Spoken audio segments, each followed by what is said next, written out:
The craziness of the National Football League, baby. This thing never disappoints. The National Football League never disappoints. It is the number one story in all of America outside of politics and the war in Iran. It just dominates. Now we're even talking about playing a football game on Thanksgiving Eve. So this coming holiday, we're going to have football on Wednesday, Thursday, Black Friday, Sunday, and Monday. Power of the NFL, baby. And today, another important day in the calendar, and it is NFL free agency. 4 p.m. Eastern, officially, these deals get done. Officially, these deals get done. I said it again twice because I wanted Baltimore to hear it. By the way, Battle Royale, 4:30. We will have Big Z at 3:30. And you, hit the like button. Super chats go to the top. And let me start, first and foremost, with those scumbags in Baltimore. Listen here, man.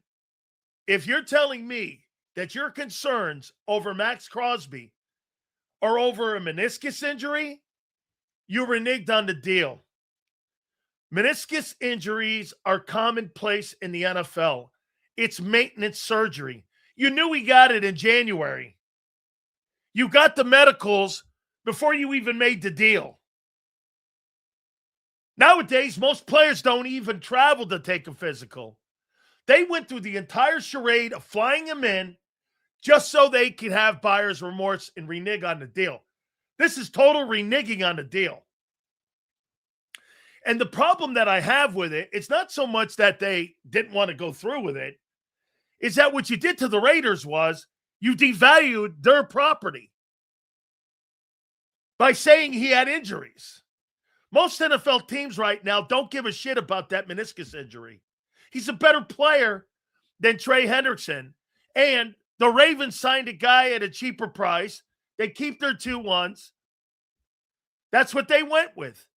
They got buyer's remorse because they ended up hearing that the deal was a little bit too rich for them. So as I was listening to Tampa show, they are slightly better than Cincinnati. Also, I'm hearing the Eagles are the number one landing spot for Crosby now. Fuck the Ravens. We don't trust A.J. Browns. How you doing? Thank you, guys. So let me finish this up here. And then I'll get Trey Hendrickson's a nice sign for them. But that guy's not a needle mover. Trey Hendrickson is not a needle mover. Max Crosby is. So some of you know what here, let me give you this. I'll show you what a meniscus is. And I'll give you an education on a meniscus. Okay? So here's a meniscus. See this white piece of paper? Okay? Here's your knee. When your knee goes like this, okay, and it goes like this meniscus acts like a shock absorber. Okay? And so it's basically pain tolerance. So we're not talking about structural damage here. We're talking about cartilage. It's a cartilage that sits in the middle in here and allows the knee not to give you pain and go to your nerves. And how they replace that, they could do it with a cadaver. They could do it with a rubber stopper. They could do it with a surgical, medical made meniscus. There's multiple procedures you can go and have that thing replaced. I know players that have played with no meniscuses. Anthony Munoz, his final 5 years, didn't have any meniscuses left in his knee, and every year he made the All-Pro team. No. It's not that. It's because I've had it done to me. Big Sil's thoughts on new Eagles corner. I'm going to get to that, okay? It's not Dr. Dan. See, Flex in what you get here is I've had that surgery done on me. So I got hurt in the Cardinal game back in the day in 1987. And Dr. Diaco had to go in and had to fix and shave my meniscus because I cracked the edge of my meniscus that was on top of my knee. He went in, he shaved it. I played that Sunday. I got hurt against the Cardinals, and then I played against the Falcons that weekend. It's called experience, dude. It's not being a fucking doctor.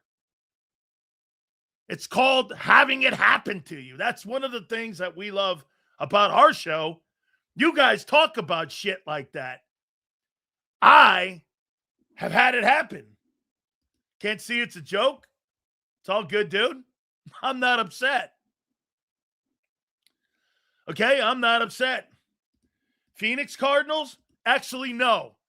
It was the St. Louis Cardinals. It was their last year in 1987 in St. Louis before they moved on to Arizona.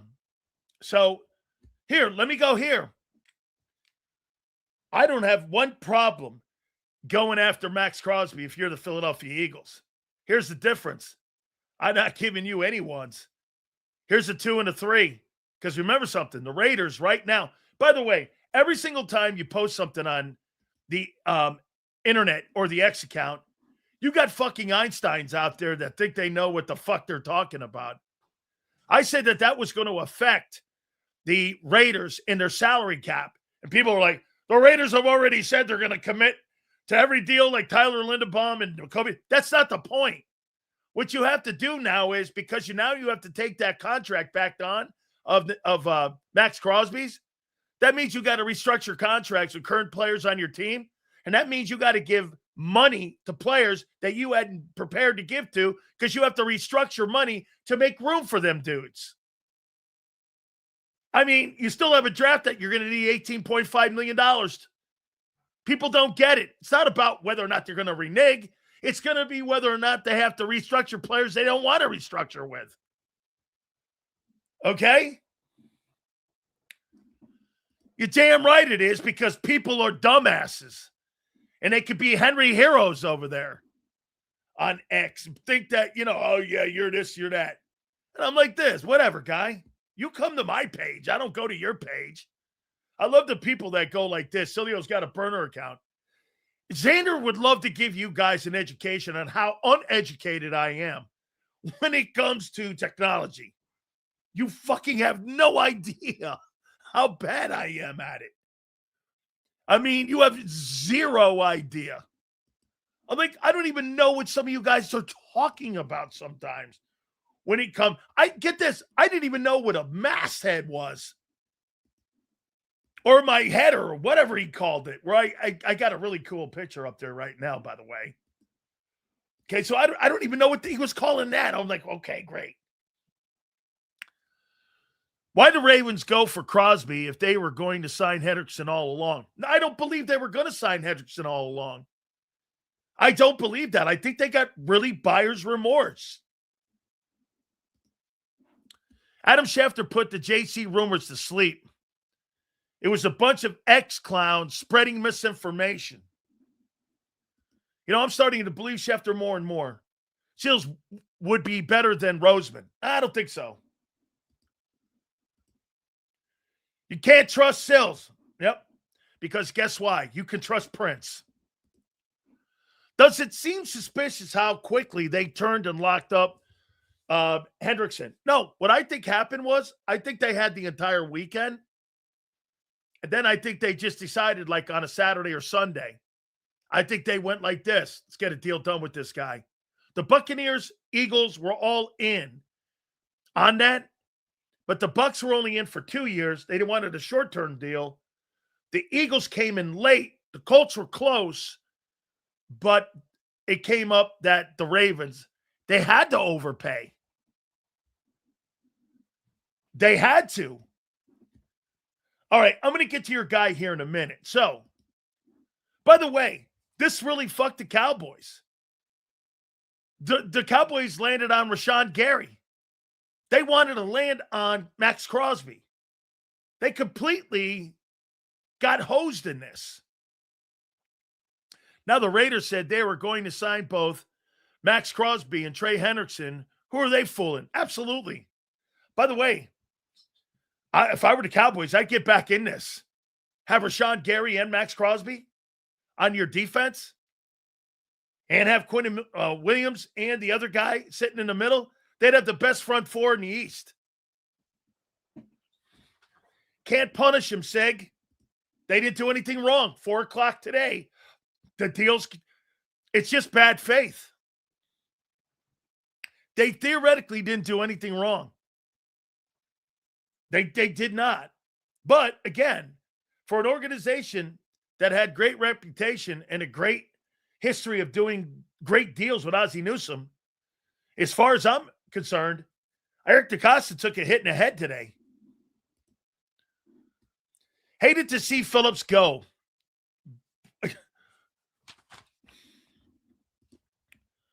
So get this right here. So Prince goes like this, same sources. Here's something here. I got Tom Condon. I got Derek Gilmore, and who else? Oh, and by the way, I get Nicole Lynn's phone number. You got them sources too? Is that what you're saying? Who else? Drew Rosenhaus, you got him too? Hey, go Prince. Prince must have the same information I do. How you doing? Okay. So at the end of the day here, let's go here. Thoughts on Bam dropping 83 against the Wizards, not the Bullets. Let's see here. No, they're on websites. They're on websites. You just don't have access to certain websites like I do. They're there on websites. You just don't know the website. That's why I can. Because I have access to websites you don't. Hey, Sills, according to your BS from yesterday, all the good players left on the first. You do understand you're full of crap, right? Well, what player did you sign that was good? Tariq Woolen, I like to play. 1 year, $15 million. But he's got character issues. I don't mind the sign, but he's got character issues. He was benched by Pete Carroll and the new coach for conduct detrimental. I mean, we'll see how that plays out. He's a good player, and he got benched and lost his job. And you signed him. I think he's a good player, and I think he's an upgrade to Adoree Jackson. Okay? I mean, I think he's a good player.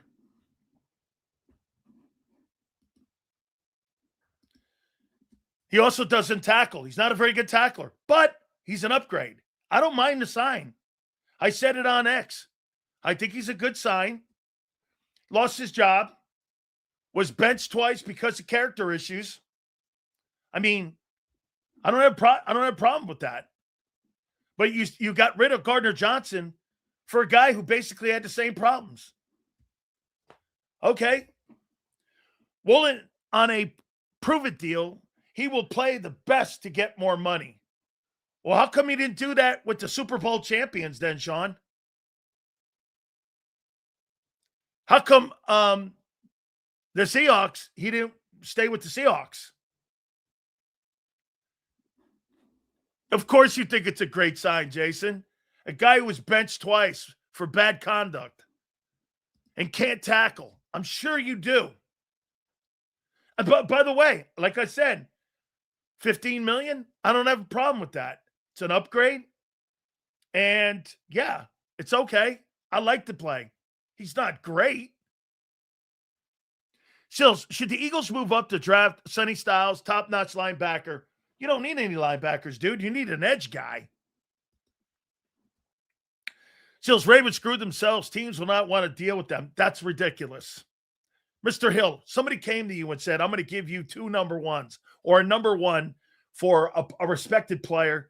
Those teams will deal with that. they'll be just a little more cautious, okay, dealing with the Ravens moving forward. Yes, that I agree. Yes, it's an upgrade. Correct. That's where I will agree. Same reason why the other teams didn't say stay with their teams. What are you talking about? The guy lost his job to another player. He was a starter and he lost his gig. He's with another team, the Eagles, now because he lost his job.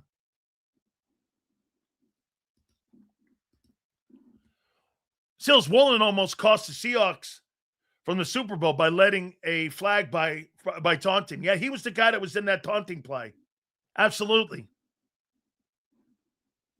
Yes. But again, it's an upgrade. I'm all right. Just because Sills has sources doesn't mean he actually listens to him. Yeah, and that's why everyone on the planet comes on our program. You're right.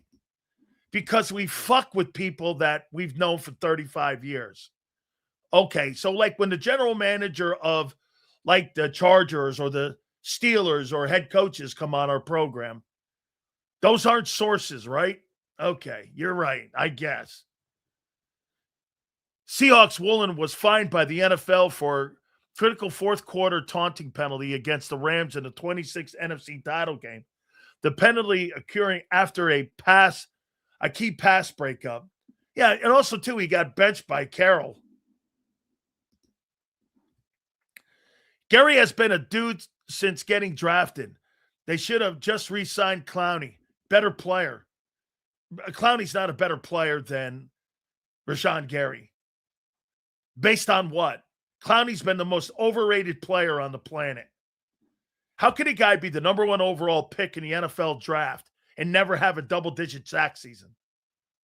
Did you ever think of that? At this point, would you want Chubb over Crosby or Kennard? Well, let's see. Chubb is cheaper. Crosby's better. Kennard's going to cost me draft picks and money.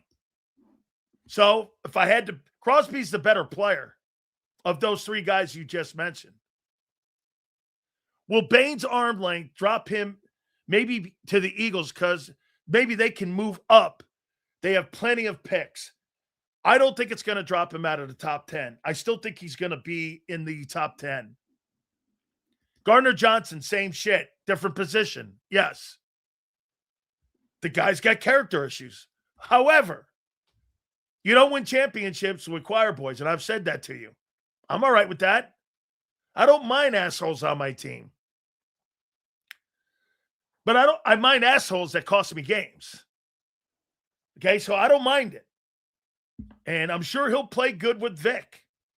Plus, what it does is it makes your secondary better as a unit. So I'm okay with it, man. I mean, like I said, I don't hate the move.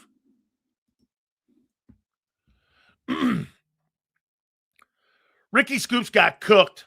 These fools let this 14-year-old kid blow bubbles and their poop shoots for a week. Heard he deactivated again. Who's Ricky Scoops? You're going to have to tell me, Pump. Appreciate you, bro. Who's Ricky Scoops? Should we go all in for Garrett? No, you should go and get Crosby. Go get Crosby. Give him a 2 and a 3. Get this. Do you think Howie Roseman is going to draft anybody in rounds 2 and 3 over the next 2 years that's going to be anything better than Max Crosby? This is a money issue. Because if it's a draft pick issue, you can fucking have a 2 and a 3. And what I would say to the Raiders, Huss, you can take the Ravens right now for shitting in your Cheerios. You can thank the Ravens. But that helps the Eagles. I'm all in on Crosby now. Let's go. Dude, a meniscus injury is nothing. I've had both meniscus injuries. You play with them. It's just a pain tolerance thing. It's a fucking stupid thing. Crosby's one of a kind player that you make an elect. Right, go get the fucker, man. You got him. Howie, you have him. Go get him. I'd rather have him than Grenard. Grenard's not a better player. Howie has Max Crosby locked up. Mark DeRosa. Dude, go get that guy. You're going to get him. You're buying a Bentley that's got a dent in the fender. The fender can be fixed.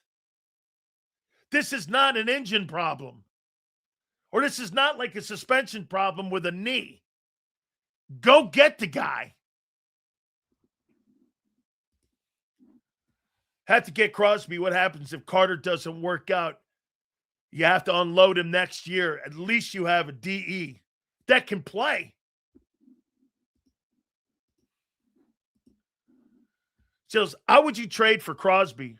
Would it make us at least a top? If you get Max Crosby on that side of the football, and you got Crosby, Jordan Davis, Jalen Carter, and Jalen Hunt, and Jahad Campbell, and Bond, that's a spectacular front seven.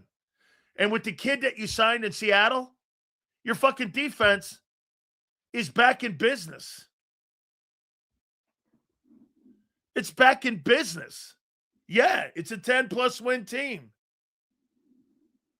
Again, though, all depends on what that shitty offense does. Motherfucker said Max Crosby is a player you create in the lab. Said by no one but him. You meant Myles Garrett. Myles Garrett is made from outer space. There's Myles Garrett, and then there's Max Crosby. Crosby better than Trey Hendrickson. Okay? Yes, sir, fuckhead. I said, depending on what you do, right now, you're a 7-9 win team. Let's see what you do in free agency in the draft. We said that, douchebag. Sales, how far off the Ravens' offer do you think the Raiders will drop? They had 2 firsts in their hands. Does AJ for Max work now? I'm not trading AJ Brown for Max Crosby. That's not happening. No, I'm not trading him for an injured. For a guy that I can use what the Ravens did. See, listen, here's the issue. What the Ravens did, if I'm Howie, I'm going to use that to my advantage. Hey, listen, he's damaged goods. He's damaged goods. And you know what? The end of the day, okay? The end of the day, I'm going to use that to Howie Roseman's advantage. Their hand is forced now to take, and get this, Rasputin, they got to take less because the number one thing is to get that money off the books. Offer him 2 seconds. I'm in. 2 seconds. First, I'd offer him a second and a third. Hey, by the way, don't be shocked if the Patriots come swooping in and sign that guy.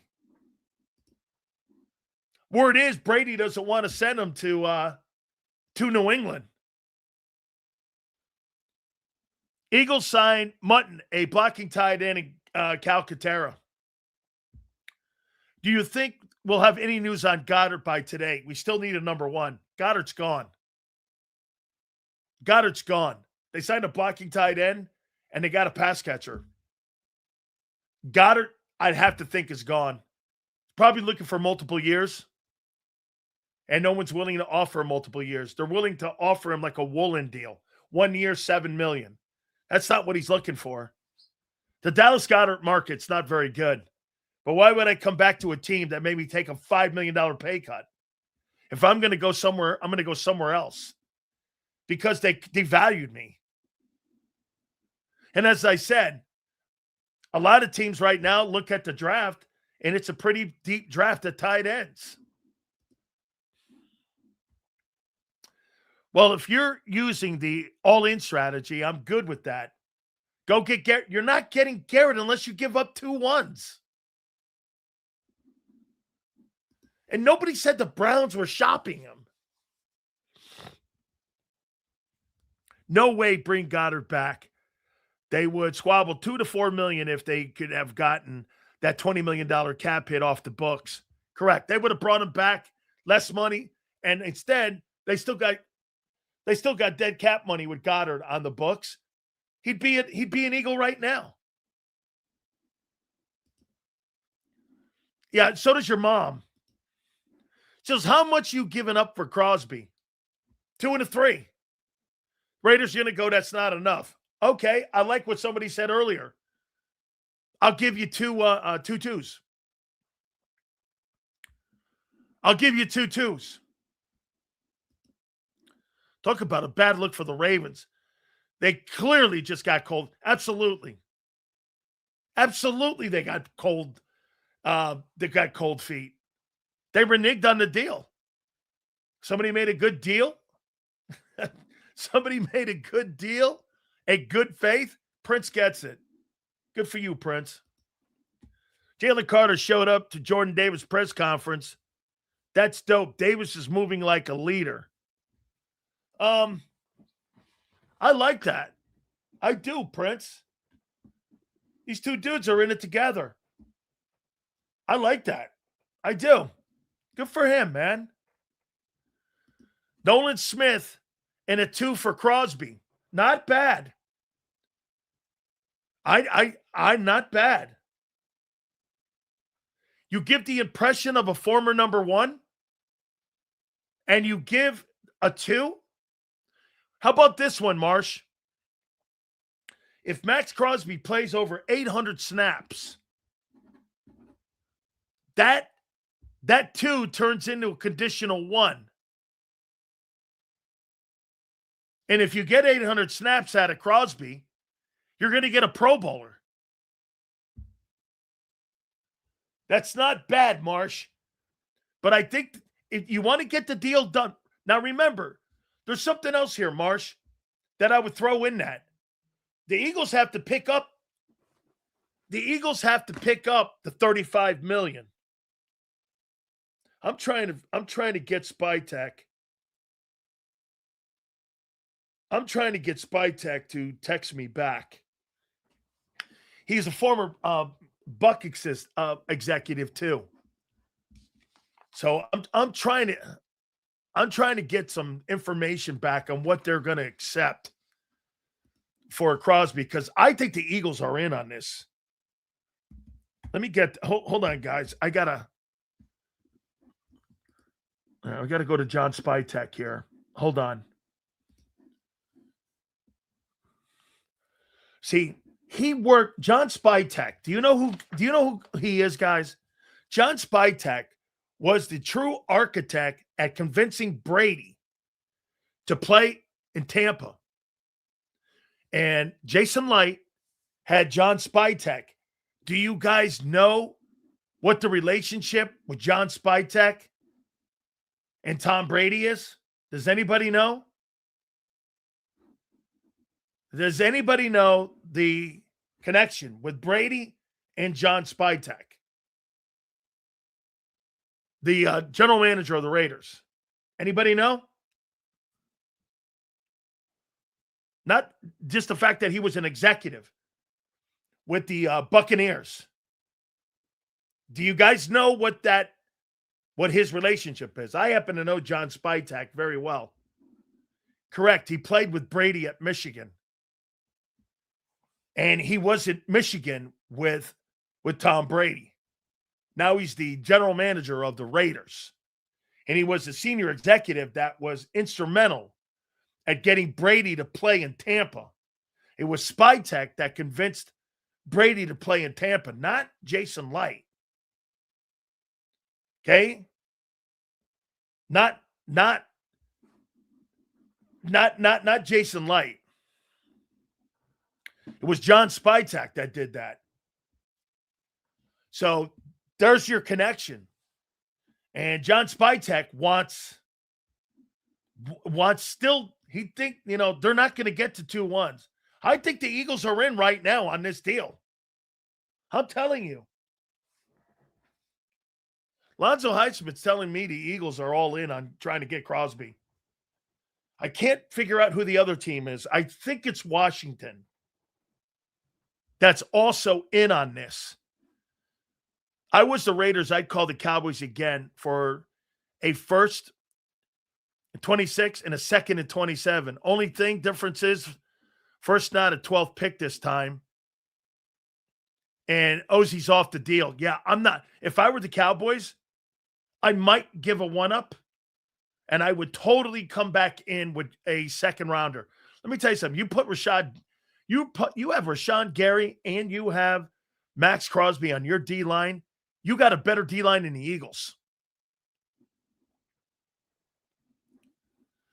Crosby, Quinnen Williams. I mean, by the way, if you had Crosby and Gary, Eagles don't have anybody at the edge like that. And Quinnen Williams is all as good, if not better, than Carter.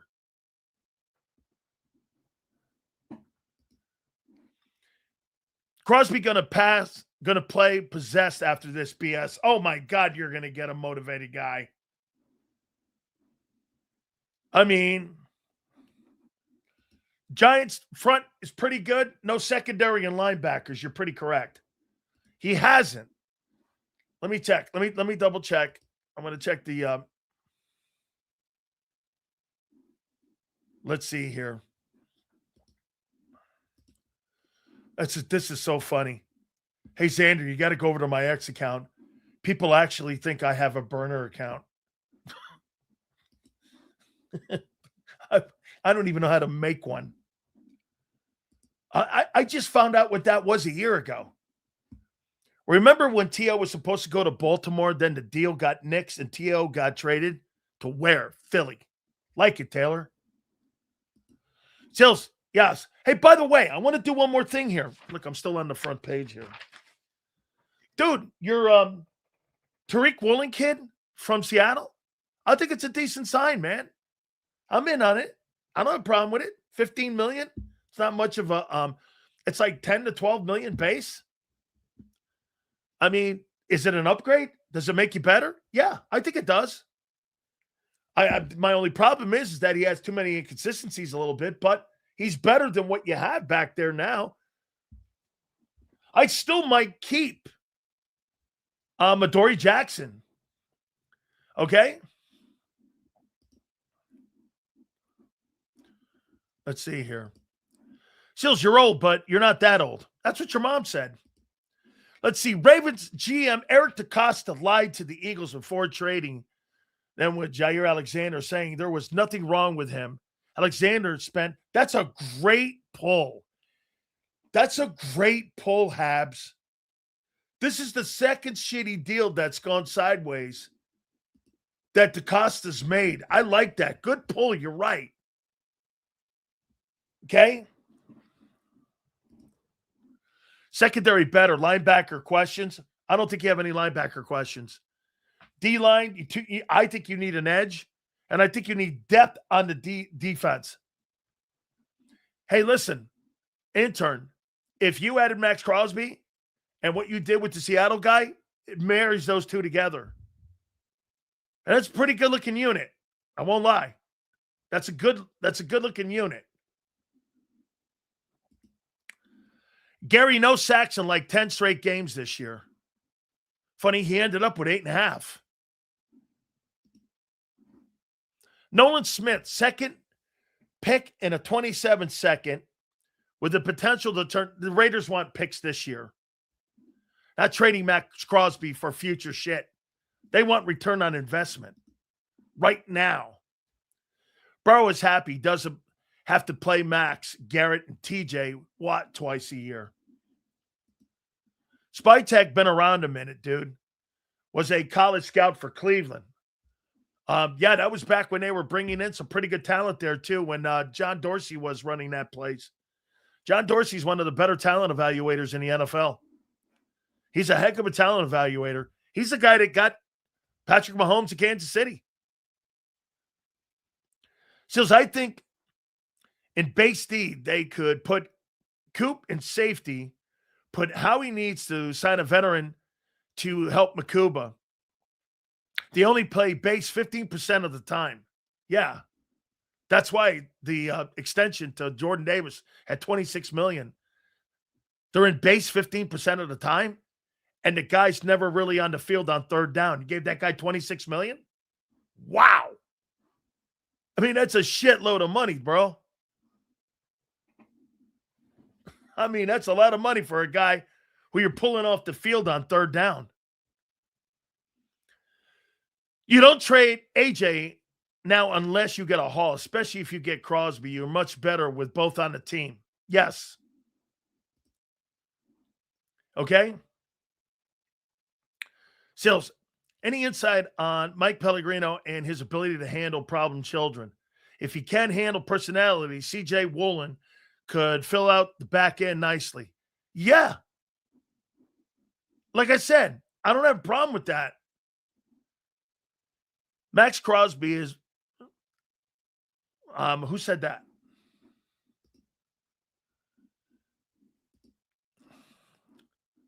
Hey, by the way, dude, keep posting. Thanks for the algorithm. Sills, you think they're thinking about moving Deshaun to safety? No. I think they love where he plays. He's in the middle of the field. Max Crosby's definitely invited to the cookout. Dude, go get him. Go get him. You can get him at a reduced rate. He's better. Do you know what? Look at how disgusting the Ravens have been. The Ravens fucking signed a guy for less than $35 million.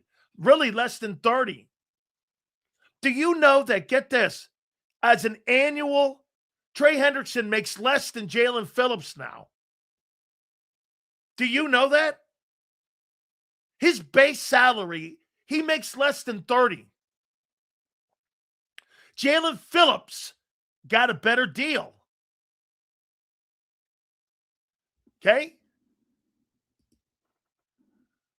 Sills misreading the chat will always be comedy. Misreading the chat? Bro, I don't misread anything. If I'm on point on something and you guys ain't following along, that's for you to catch up. If you include Davis's fifth year, it's about 22. Yeah, okay. That's fair. As a Cowboy fan, Sills, I'm pushing for rumors for Fred Warner in a trade. Cowboys have a capital for that. Dude, you get Fred Warner on your football team, that would be insane. I like that, Sills. Let's stop daydreaming about the guy. Go get the motherfucker. That's right, dude. Let's see here. Let's see. Sills is like Jalen reading a zone defense. Hey, Twiz, do me a favor, Twiz. I'm on top of the moms today. Tell your mom to pick her shoes up. They're under my bed. Let's see here.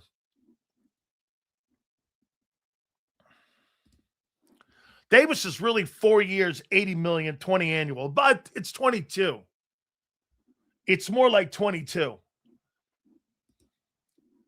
Aside from quarterback, what's your biggest concern on offense? The new coaching staff.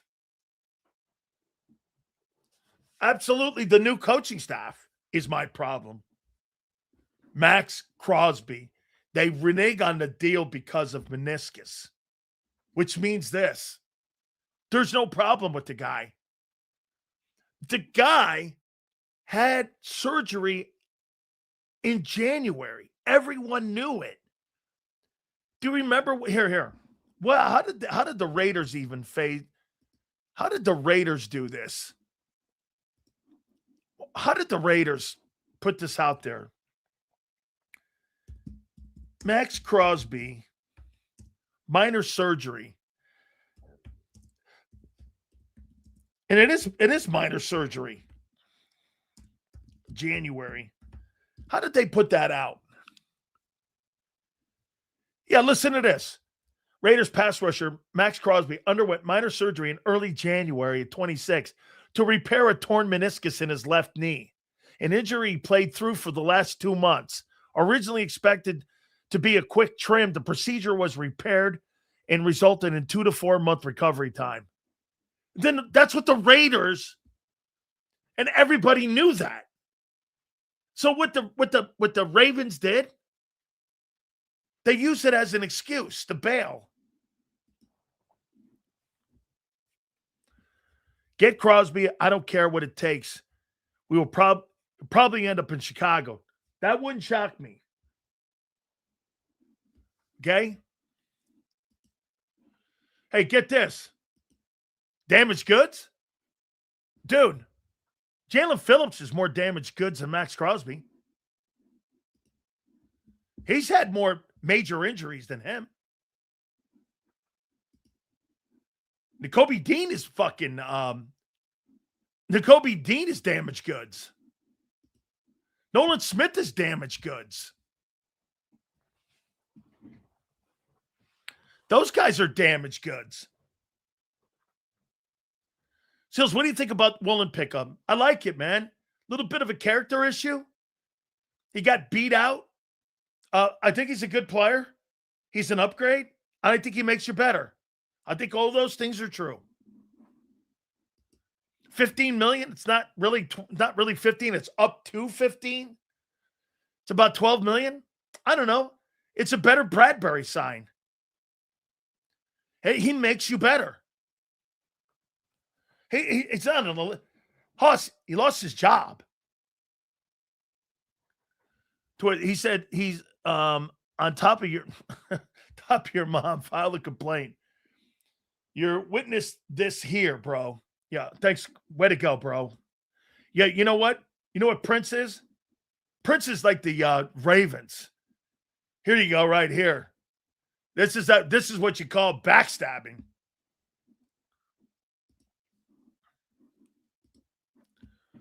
I don't mind attitude on defense, especially in the secondary. Yeah, but not when it becomes conduct detrimental to the unit. How about this one here? Richest contract ever for a 2-year transition player. $44 million, 20 on a sign, 60 in guarantees. They gave him $20 million just to put his name. And get this, he was on the practice squad with the Vikings last year. Danny Dimes, Daniel Jones, was on the practice squad of the Minnesota Vikings. And he just signed a 44 annual deal. And you know what? People are sneezing at that. Okay? Nothing to say today, Sills? Told you yesterday to... What do you mean nothing? What did you do? You signed a decent player who lost his job in Seattle, who's got character issues. I think he's a good player. I don't think he's consistent enough. I'm not sure what you're talking about. What have you done? Done what? Bringing Cal Katera back and signing a blocking tight end? Okay. These are C moves. The corner move's not a C move. That's more like a C plus move. He's not bad. I didn't say it was a bad play. He made you better, but he's not an earth mover, guy. Who told you that? Nobody on this network, because I heard the guys. He's not an earth mover. This guy's not going to make the rotation of the earth move. Since the Ravens backed out also in 2020 on a trade with the Rams, Michael Brockett's due to ankle concerns. Dude, that organization took a major hit today. Yeah, a prove-it deal. That's right. It's more of a prove-it deal. He comes in here and he plays well. He's a very young guy. Hey, that guy could sign a contract and have a really great year in this system playing zone. I really mean that. To be fair, he doesn't need to be an earth mover just to be consistent enough for a good cornerback too. That's something he hasn't been yet, though. You're missing the point, SS. That's something he hasn't been. Didn't he needed to balance out the team. I expect almost exclusively offensive picks. Yeah, no. You need an edge rusher, dude. I think you need some more depth in the D tackle position. Let me ask you this. If Jordan Davis or Jalen Carter goes down, who you got? Ty Robinson? You're very thin at D tackle. 38-year-old Brandon Graham? What are you doing in there? By the way, if Landon Dickerson goes down, who are you putting in there? If Lane goes down again, Fred Johnson? Okay. You're thin. You're thin in the trenches. Moro Jomo already plays, bro. He's a starter. If Davis or Carter go down, if Davis or Carter go down, you're moving a Jomo inside who's already a small-bodied guy? Moro Jomo starts at right end.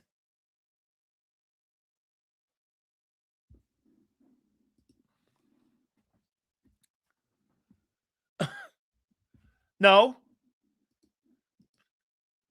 Sills expects all pros at no. Who the fuck? I asked you, Twiz. Moro Jomo is your right defensive end. If Carter or Davis goes down, who plays? Let's take a look. I mean, really, some of you guys are just not very smart. Okay, here's your backups to Davis and Carter. You don't have any even listed on your depth chart right now. Behind Moro Jomo, you got Brian Young. And then behind Carter, you have Ty Robinson. That's it. You have no depth. And here's in your offensive line. Landon Dickerson's are not even. Drew Kendall, Matt Pryor, Miles Hinton. These are your backups in offensive line. Like I said, you're thin in your lines.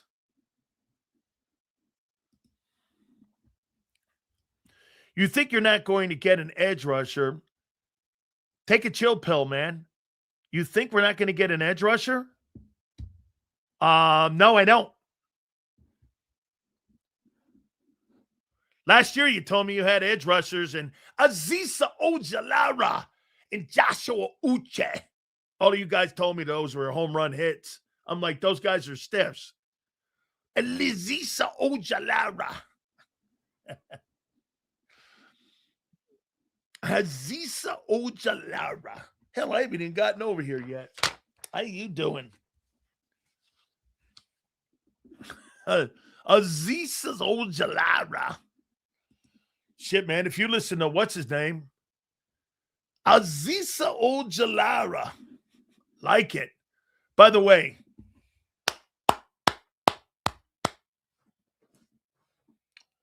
let me see if Clint Hurt texts me back here.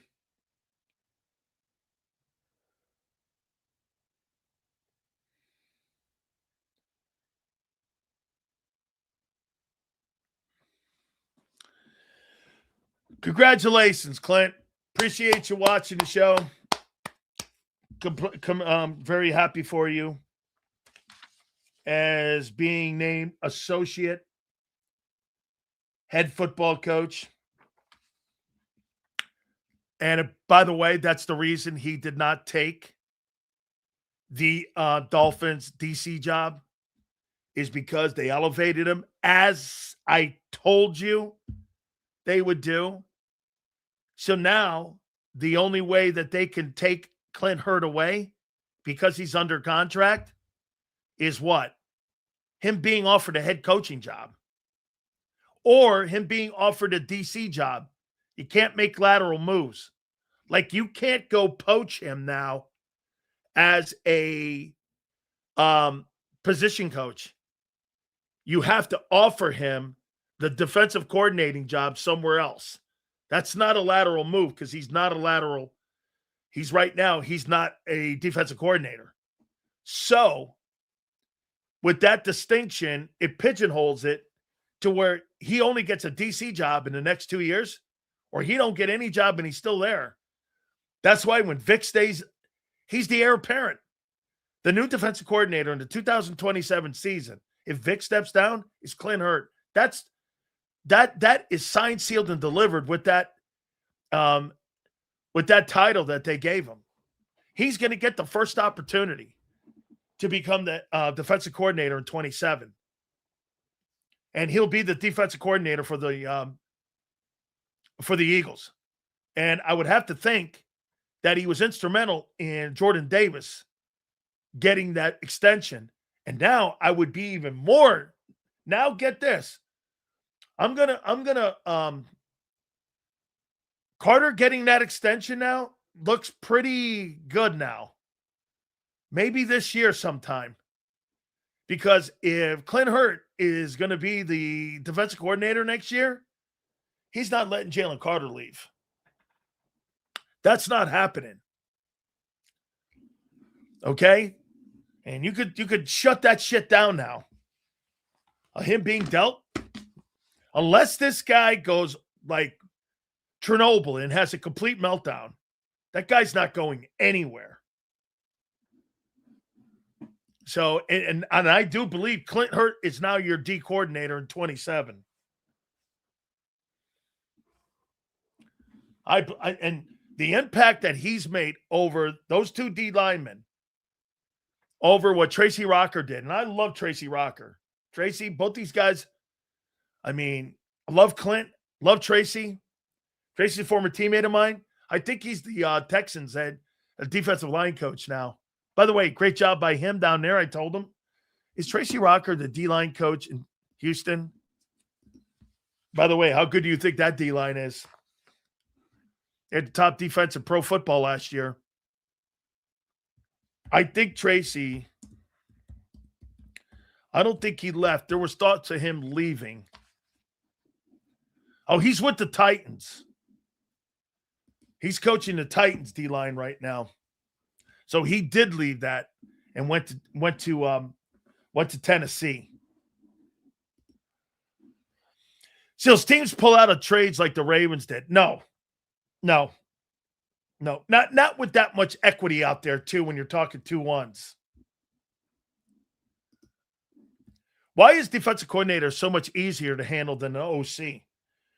Because majority of the time, that's where all your money is on your offense.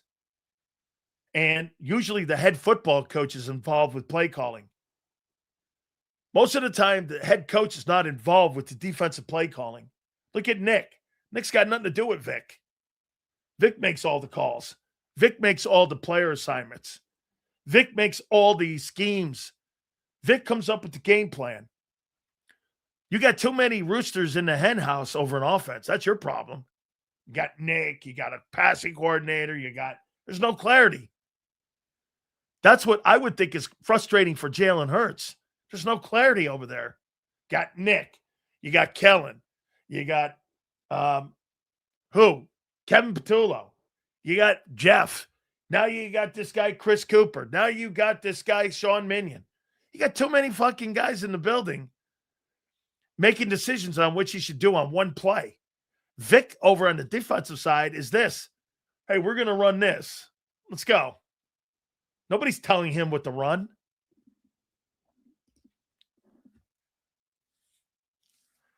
Crosby trade got to happen soon so the other team could go on with free agency if needed. Yes. Seals, who would be a better coordinator, Clint or Christian Parker? The only reason, Mike, that I would say Christian Parker is because Christian Parker deals with the passing game. Now, Clint was under the direction of Pete Carroll and worked with Pete Carroll. And now he's worked with Vic Fangio. And Pete Carroll's one of the better defensive-minded coaches. I mean, if you think about it, what Bill Belichick inherited in New England, he inherited a lot of great players. The Teddy Bruschi's and all them dudes that were there initially. Pete Carroll brought that in. It wasn't Belichick. He didn't bring those guys in. He didn't bring Troy Brown in. Pete Carroll brought them dudes in. Do you think the Eagles will allow Clint to have the same power Vic when he retires? Probably not. Or will Nick try to take over? No, I don't think he'll try to take over because he doesn't know what the hell he's doing over there. Okay? No, but they'll be more influenced by upstairs and more analytics. And that's where the thing could go sideways. Vic Fangio doesn't run his defense based off of analytics. Seals, that's true. That gets overlooked. Hurts has been inconsistent in his day-to-day since he got drafted. Can't grow if you're consistently resetting. Absolutely. Here, a lot of quarterbacks are going to grow this much because they got the same coordinator in the building. Jalen Hurts may grow this much. And that's why, and sometimes when it goes backwards a little bit, he hasn't grown that much. Why? Because the offense hasn't grown. Jalen Hurts has gotten smarter, but Jalen Hurts' ability to move the chains in the passing game, that hasn't gotten better. Jalen Hurts in the pocket hasn't gotten better since 2022. That's not a lot his fault. It's because the offense hasn't grown. That's why they reset coaching staff-wise. Okay? So if Clint Hurt runs a 43, that's a huge issue. We have no ends. If you ran a 43, you got two great tackles. You don't have two ends. I'll tell you what, though. If you added Max Crosby and you had Jalix Hunt and you had Carter and Davis, I like that in a 43. Then you would have, and shit, you might put Trotter on the field in a 43. Here, this is what your 43 would look like. No, you'd have Moro Ajomo,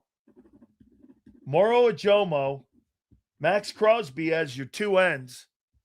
Your defensive tackles would be Carter and Davis. And your linebackers, your Mike would be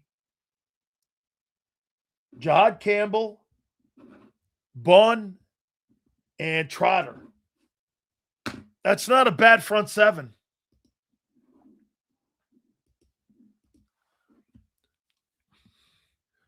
Seals, I know this is football show, but Mark DeRosa did the USA Baseball by, I saw that. They got beat. No. I get it. You can bring up anything you want here, Mr. Hill. It ain't a football show. It's a Big Sill show. I saw that. They got beat by the Italians. How you doing?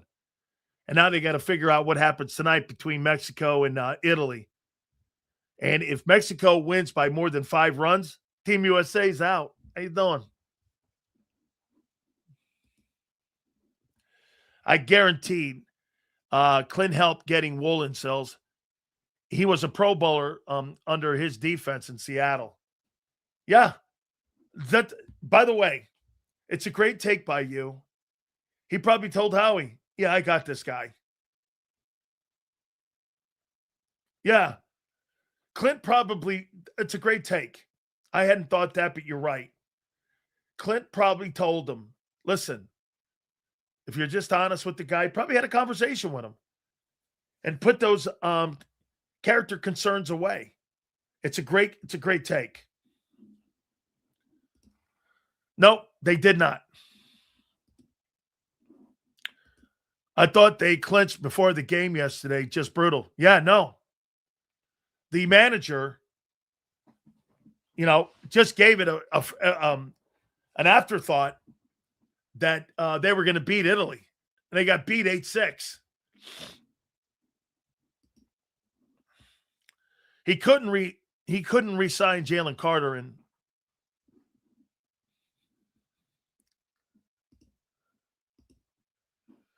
at this point we should have kept Nakobe.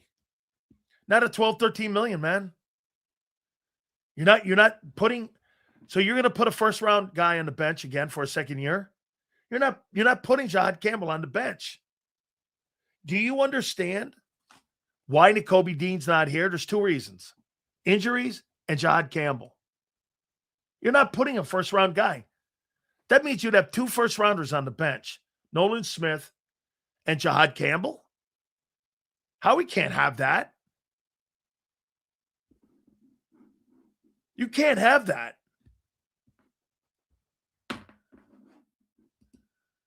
We drafted his replacement. Why sign him 12 million? Yeah, absolutely. That's correct. Get this.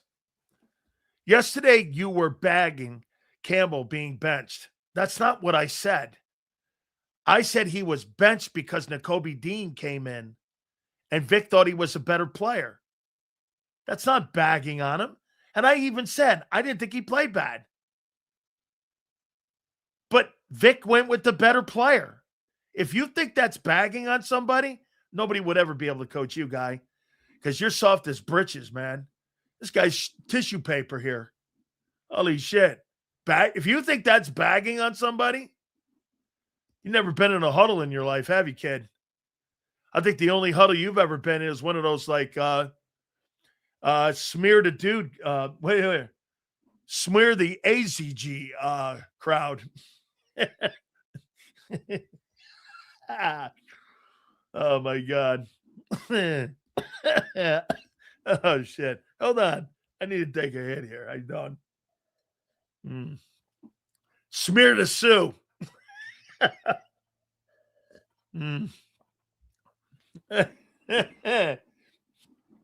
Smear the Sue. Oh boy. Hey, where are we? I got to keep checking, man. Hold on here. Let's see if we got anything working here. Aaron Jones restructures his deal. Vikings, $5.56 million. Per his agent, Drew Rosenhaus. Yes, sir. 4 o'clock, baby. These babies come official. Let's see. JAKIB, Sills, you've never been in a huddle. Dan, got that bourbon? I'm not like a bourbon drinker. I like the little wormy drinks, I told you. I like the little like umbrella drinks, like pina coladas and like strawberry margaritas. And I don't like mojitos. They give me gas, so I can't have that. It's no good.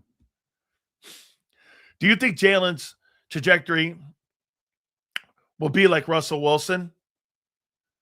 No, I feel more like his fall will be like Russell. I don't know. Trajectory? No, he's never going to be the passer that Russell Wilson was. Here, let me look at that. Let's see if he'll ever be what Russell Wilson was. Russell Wilson. Under this new intern quarterback coaching thing, the new intern coaching staff, let's see. 4,000, 4,200, 4,200, 4,500, 34 touchdowns, 40 touch. Absolutely not. Jalen Hurts is not going to throw for 353 touchdowns. 4,000 yards. Yeah, I don't think so, guy. People talking Brown over Hurts are the same as Owens over McNabb. McNabb couldn't handle. By the way, what do you think handled it worse? How do you think Jalen Hurts is handling A.J. Brown compared to how McNabb handled Owens? And by the way, I fault McNabb for Owens not having a long career in Philly. It's a quarterback's responsibility to make that shit work. That's why you get all the money. That's why you're the centerpiece of the team. Not everybody's going to be perfect. So wait, you're not going to coach a guy who's got a shitty attitude? You just signed a guy with a shitty attitude. Okay? Hurts is not way better as a talent than McNabb. He doesn't throw the ball nearly as well. McNabb was a child when it came to shitty. That's right. He was. And I agree with you. Jalen's being aloof about AJ. I think AJ's problem is simple. What Michael Irvin said here on this program. The passing offense doesn't go through him. It goes through Nick.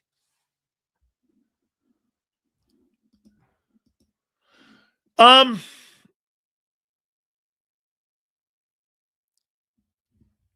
didn't you just keep Reed? If you're going with Brisker, why didn't you just sign Reed Blankenship then? Reed Blankenship's contract was doable. Why didn't you just sign with Reed? Why didn't you kept and stay with Reed then? If you're going with a guy who I think is a lateral move, I think that's a lateral move from Reed. Why didn't you just keep Reed Blankenship? I mean, right? I mean, Juan Brisker, I'm going to pay that guy $9 million. I don't think he's that much. I don't think he's like head and heels above Reed Blankenship. Do you? Looks like now. Look at this. Now Reed lost a step. Why? Because he's not an Eagle? Oh my God. Reed lost a step because you didn't have Gardner Johnson next to him. Isn't it funny? The years that Reed played well, CJ was next to him. I told you that would affect. You remember, you guys, when I told you last year, you getting rid of Gardner Johnson's going to affect Reed Blankenship's play here. And it did. It affected his play. You put a lesser guy back there. Exactly. CJ is that one piece that is the spark on the defense. Here. Now, watch this. All the Reed Blankenship hate now. Reed's never been a great cover guy. He was steady Eddie. You need guys like that. He's right. Twiz is right. Wasn't a great cover guy, but he was reliable. Twiz is right. By the way, Reed Blankenship's now on the best defense in football. He's going to look like a superstar there. You got Derek Stingley in that secondary, and you got Will Anderson. Eagles have nobody on that football team like Will Anderson. Will Anderson's a better football player than Jalen Carter. That guy's one of the top football players. I would put Will Anderson right now. He's a top 10 player. Like at any position. That guy is good, dude. And that defense was number one. They finished number one, right? They had a better year than what the Eagles did in 24 defensively. Well, he wasn't last year. They're saying Trey Hendrickson is being negotiated with while Crosby was in their building. Isn't that shitty? Wow. They were negotiating. Yeah, you know what they did, Forrest? They had to fly him in. Crosby was taking pictures in Baltimore, thinking everything was great. But behind his back, they cut that deal, that 4-year deal with Trey Hendrickson, right behind his back. I mean, right? He had shoulder issues. Is that right? He had shoulder issues. Well, then when are you going to sign him for $30 million? Hey, by the way, how do you know he's not damaged goods now? If I'm negotiating, I'm telling Drew Rosenhaus that. You think I'm going like this? Well, we know the player's going to be a really great player, and we know the player's going to be even better. Bro, this is like arbitration.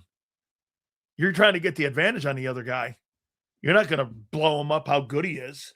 You do that after you sign him, not while you're signing him.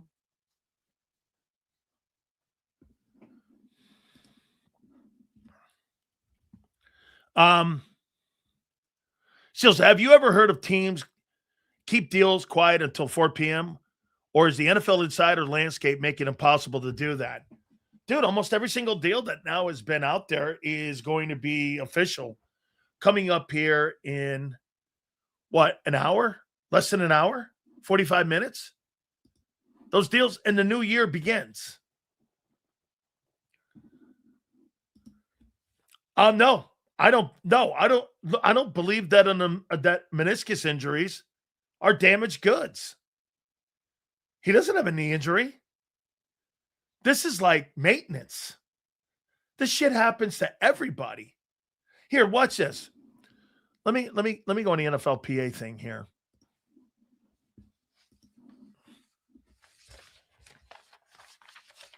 Let me ask the guy a question. Is the meniscus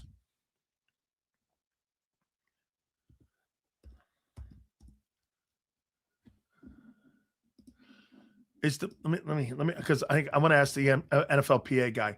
Is the meniscus? Let's go surgery.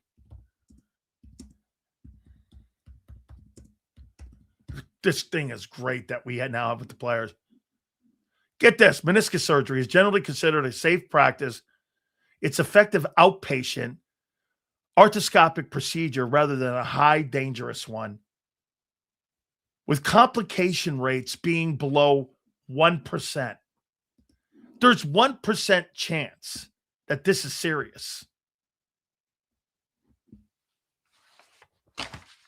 There's 1% chance. That's why I said, Eagles, go get that fucking guy. Give him a 2 and a 3. Give him 2 2s. Give him a 2 this year, next year. I don't give a shit. Go get the guy. Pick up the $35 million. Howie, make it work. You're supposed to be a magician.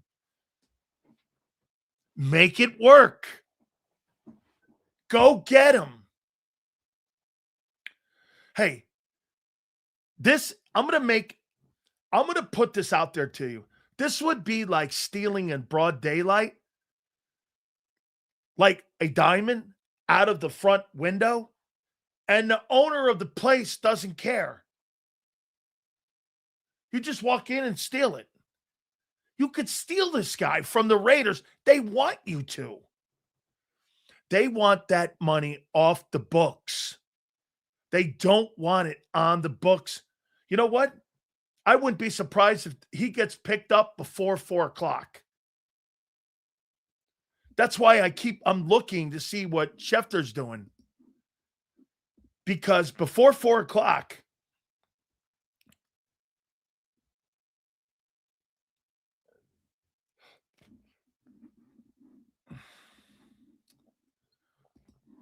people are calling right now. The Cowboys are one of them. Cowboys are one of them. Call up the Raiders. Don't you have? Yeah, I told you. I know John Spytek. They're still on that stupid thing of ones. Man, I'll tell you what. I filed a grievance with the NFL against the Ravens for what they did on damaging the product of one of my players. I mean, it's such bullshit. But if we had any kind of union, the union would be all over this, but we don't. We have a chicken shit union. Sales, do the Eagles send medical staff out to Oakland today to get a look? They got the medicals. If you're requesting a trade, you get the medicals. They'll give you the medicals. All right, listen, I'm in on trying to trade for Max Crosby. They'll send you over his medicals. His procedure he just had in January, which was minor surgery. You knew he was going to be on crutches. Armando Salguero was on with me in Tampa this morning. He's like, they fucking knew this. Everyone knows you're on crutches. It was minor procedure. There's less than 1% that this is serious. Do you understand? This is nothing burger. The Ravens were just assholes. It's still Max Crosby. But now, because of what the Ravens did, if I'm Howie, I'm using that. Hey, you got to be concerned about this. It's like being concerned over a scratch. Okay? So the Eagles actually interested in Crosby? Absolutely. Because you know why? The price is right now. Do you understand? The Commanders will send all their money and still be third or fourth in the division. Dude, they got a great quarterback. I mean, it's fashionable because they had a down year last year to talk shit to him. Jane Daniels is a great player. They got to start putting great players around him. And the general manager's only been the GM for 2 years. I mean, how was Howie for a while? He stunk. Okay? I mean, how many years has the general manager in Washington been there? 2 years. Hang in there. Let's see what the guy does. I mean, he got in there when Josh Harris got in there. Oh, right. You're right. Howie was great his first 2 years. Really? What, all those great draft picks at secondary guys and edge guys? Prior to getting up to Rager, he looked at as a joke when it came to personnel. A joke. It took him 15 years and after being fired. That's not an excuse. That's Howie's history. Remember, Howie Roseman was fired as GM once of the Eagles. You forget that. He was fired. Why? Because people didn't like his personnel decisions. Hello, would you forget that? He was fucking fired. What the Ravens did was making all the other teams go after the other's edge, thinking Crosby was off the books and lower his value. Dude, I mean, if you're the Cowboys, you got to be pissed because Rashawn Gary now, that's not what they wanted initially. He's a good player, but they wanted Max Crosby. I don't think the Redskins had a down year, more like they overachieved a year. That could be. They hadn't done anything in 25 years. Rookie goes in there and takes them all the way to the NFC Championship game. Yeah, that could be. You forgot our coaches were automatically able to make decisions after winning 2 seasons. Dude, Howie Roseman got fucking fired by the owner. End of story. And then he was brought back. Really? You want to go into that? Howie Roseman got fired by a guy who was a college coach because the owner didn't think he made good personnel decisions. That's why he put him in the broom closet. End of story. End of story.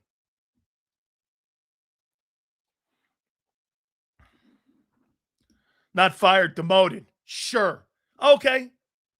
The Cowboys doc was in on the decision. They're out. Yeah.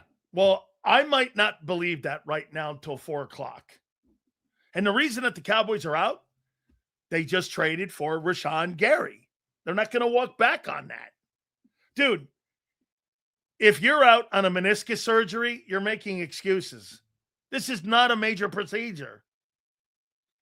Yeah, the doctors are out on meniscus. I think some of you folks are looking at this meniscus thing like it's major surgery. It's in outpatient. You don't even have to go out under the gun. I did my surgery and I was awake for it. I mean, I had the same procedure he had. You walk out of the doctor, you walk out of the hospital in crutches, and in one day you're back up walking. You're missing this is in and out procedure shit. No, the Cowboys already allocated their money to Gary. That's what it is. They're out. They're out because they can't go get him. They said the Cowboys doctor was there on the physical he had Monday. How could he be there at the physical in Baltimore on Monday? When the Ravens made the deal, How were the Cowboy doctors there? So wait a minute. The Dallas Cowboy doctors, after they cut the deal last Thursday with the Ravens, were in the building of the Baltimore Ravens? For what? What, are they holding a convention? So wait a minute, Ramir. They made the trade. He was in Baltimore. So wait a minute. So you're telling me the Dallas Cowboy doctors were in the building in the Ravens complex? He was taking pictures with the Ravens at the Raven facility.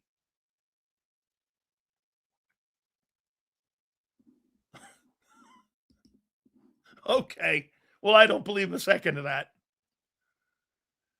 How do you know it's only meniscus? Because that's what it is. It's a meniscus. He had meniscus surgery in January. Didn't you hear?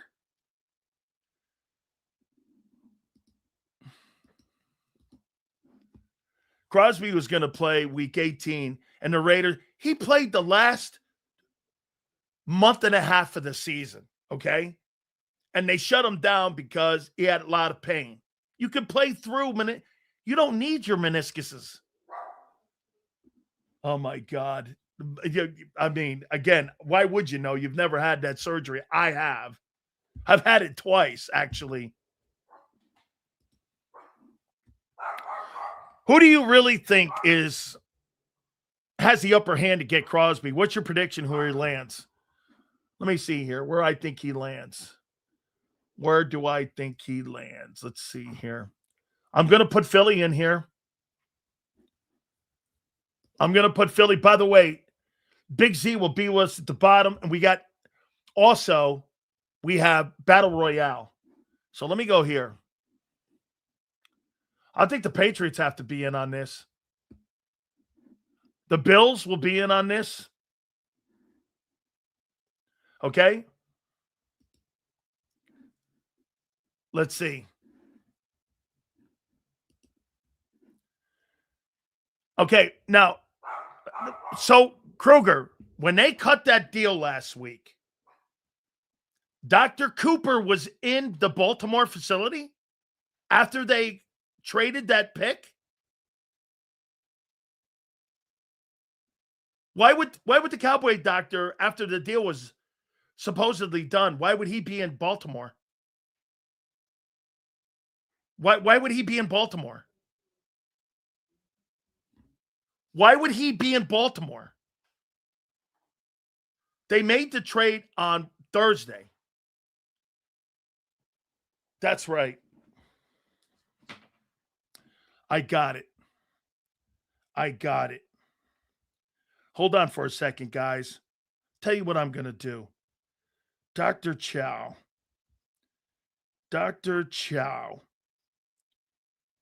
Let's see here. Where's Dr. Chow? Let's see here. CHO. Let's see here. Let's see if we can get his ass on right now. Before Xander. Let's see here. I should have thought about getting him on earlier. Let's see here. David Chow.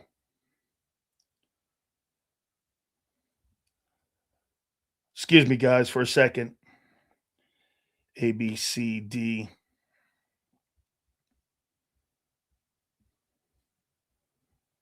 David Chow.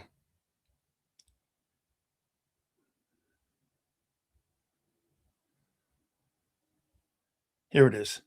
Dr. Chow, you got a couple seconds for us? Let's see. Dr. Chow. You have a few minutes right now. Right now on this Crosby deal. So let's see if we can do that. So let's see if we can do and get Dr. Chow on. Okay, let's see here.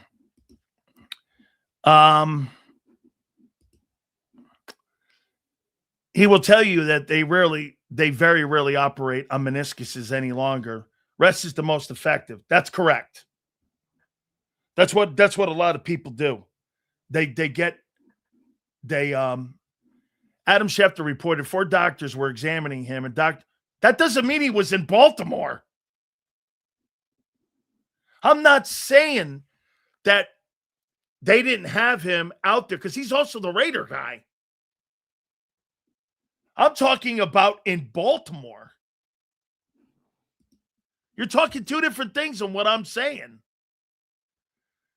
Then that might give the Cowboys the upper hand to pull the trigger faster if they want him. The Cowboys have to create space, though, for him. Sills, Nolan, and which round pick do you give to get Crosby? That's if the Raiders value Nolan Smith and how much they value Nolan Smith. I would probably think they would think that he's worth a 3. I would go 2 and Nolan. Okay. Okay. My understanding is that there were multiple doctors that reviewed the MRI scans. There were doctors that examined him, including that because they were in on it. They weren't in Baltimore. That's what I was saying. The guy said he was there in Baltimore. Of course, the Eagles probably had a doctor look at him too. I know the Bucs did.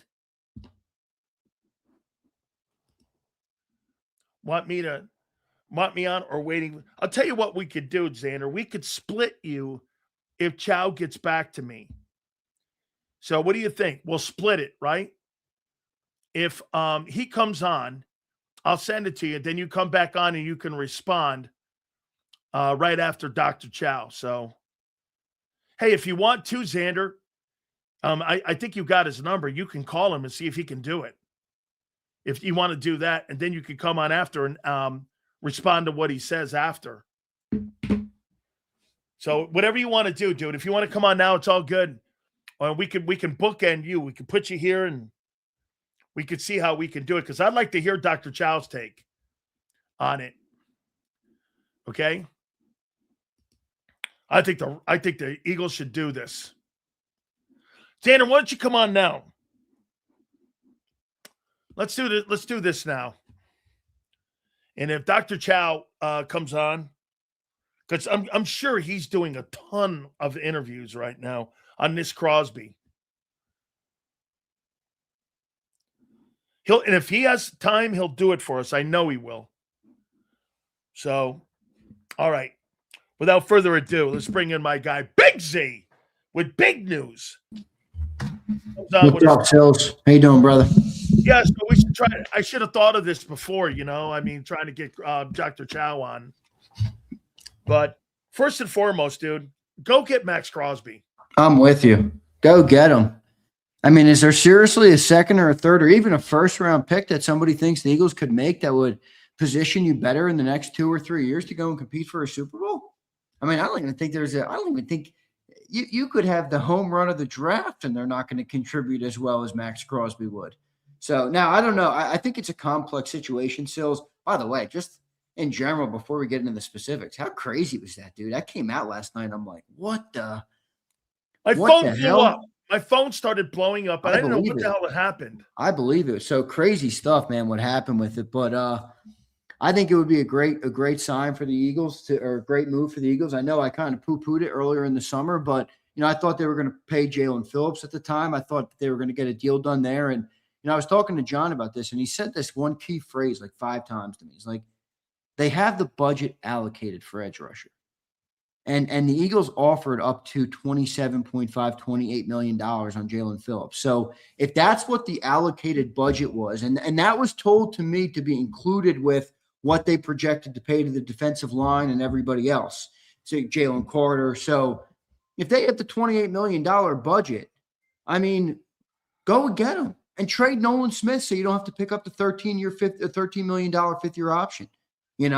I would make the move. I think it's a great move. And I'll say this right now, even if the Eagles don't make the move for Crosby and whoever does, and maybe it might be the Raiders, but I guarantee you Max Crosby is still a very, very highly effective football player. All right. I know people are going to act like all of a sudden there's some sort of injury that would keep him out of football forever. I mean, we have revisionist history. When the Raiders sat him down for the last 2 games of the year, he was pissed off because he wanted to finish the season.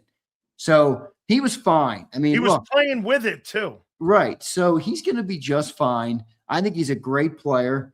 And I mean, if you already had the budget, shit, man, send the pick and go and get the player. Do you want to compete or do you want a fuddy-duddy?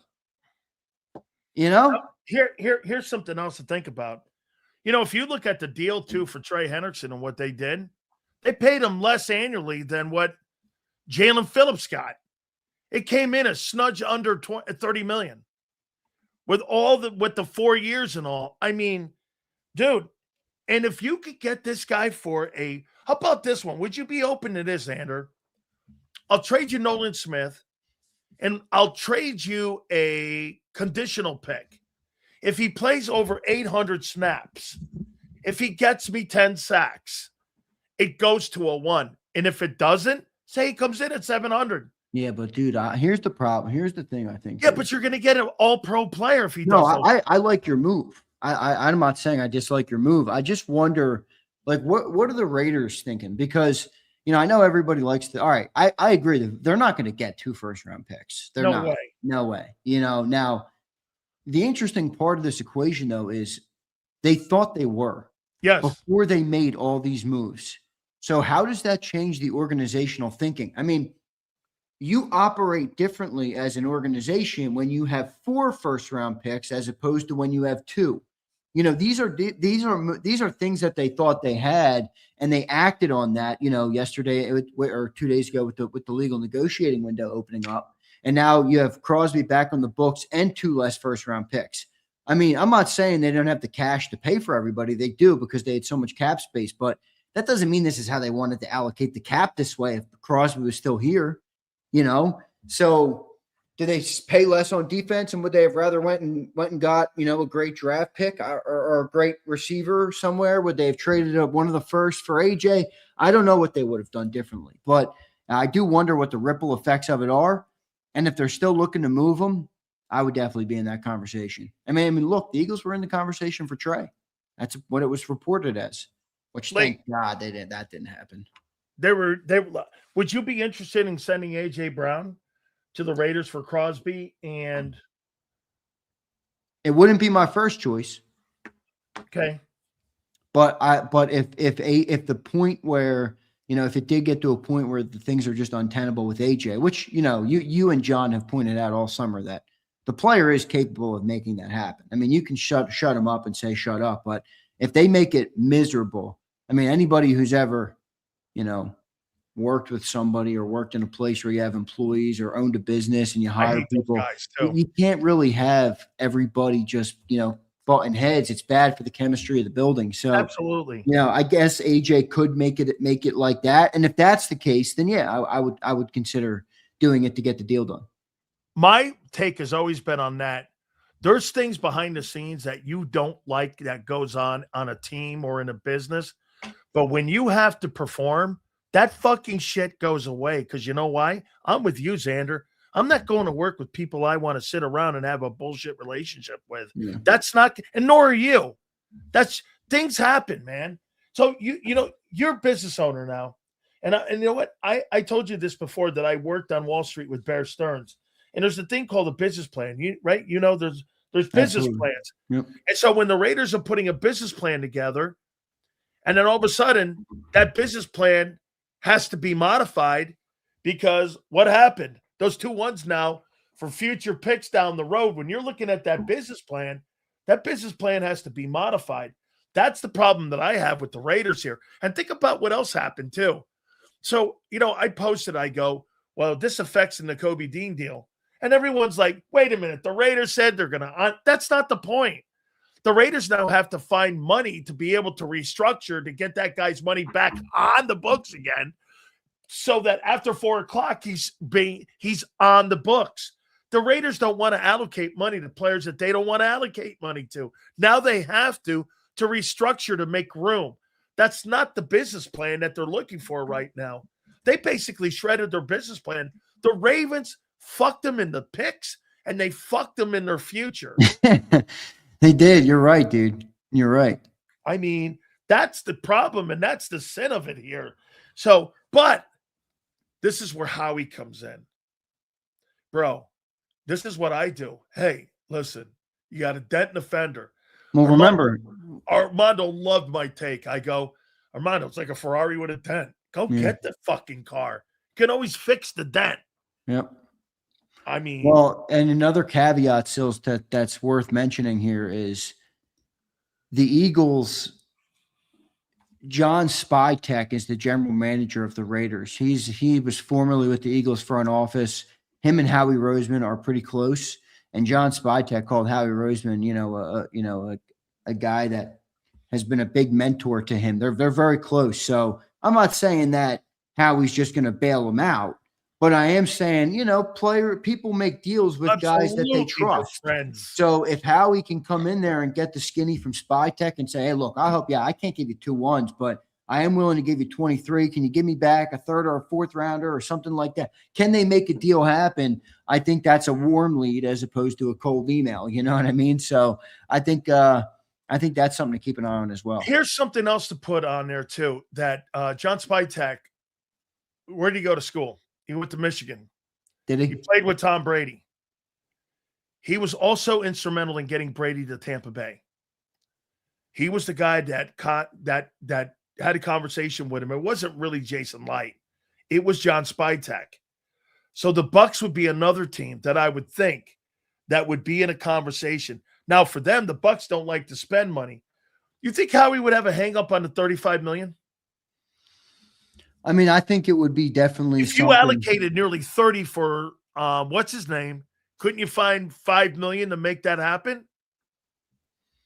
You would think so, Sills. But I could see him also getting hung up on it because, they do have kind of not a weird infatuation, but, I don't know. This is just a me personal thing, and you tell me if I'm way off base.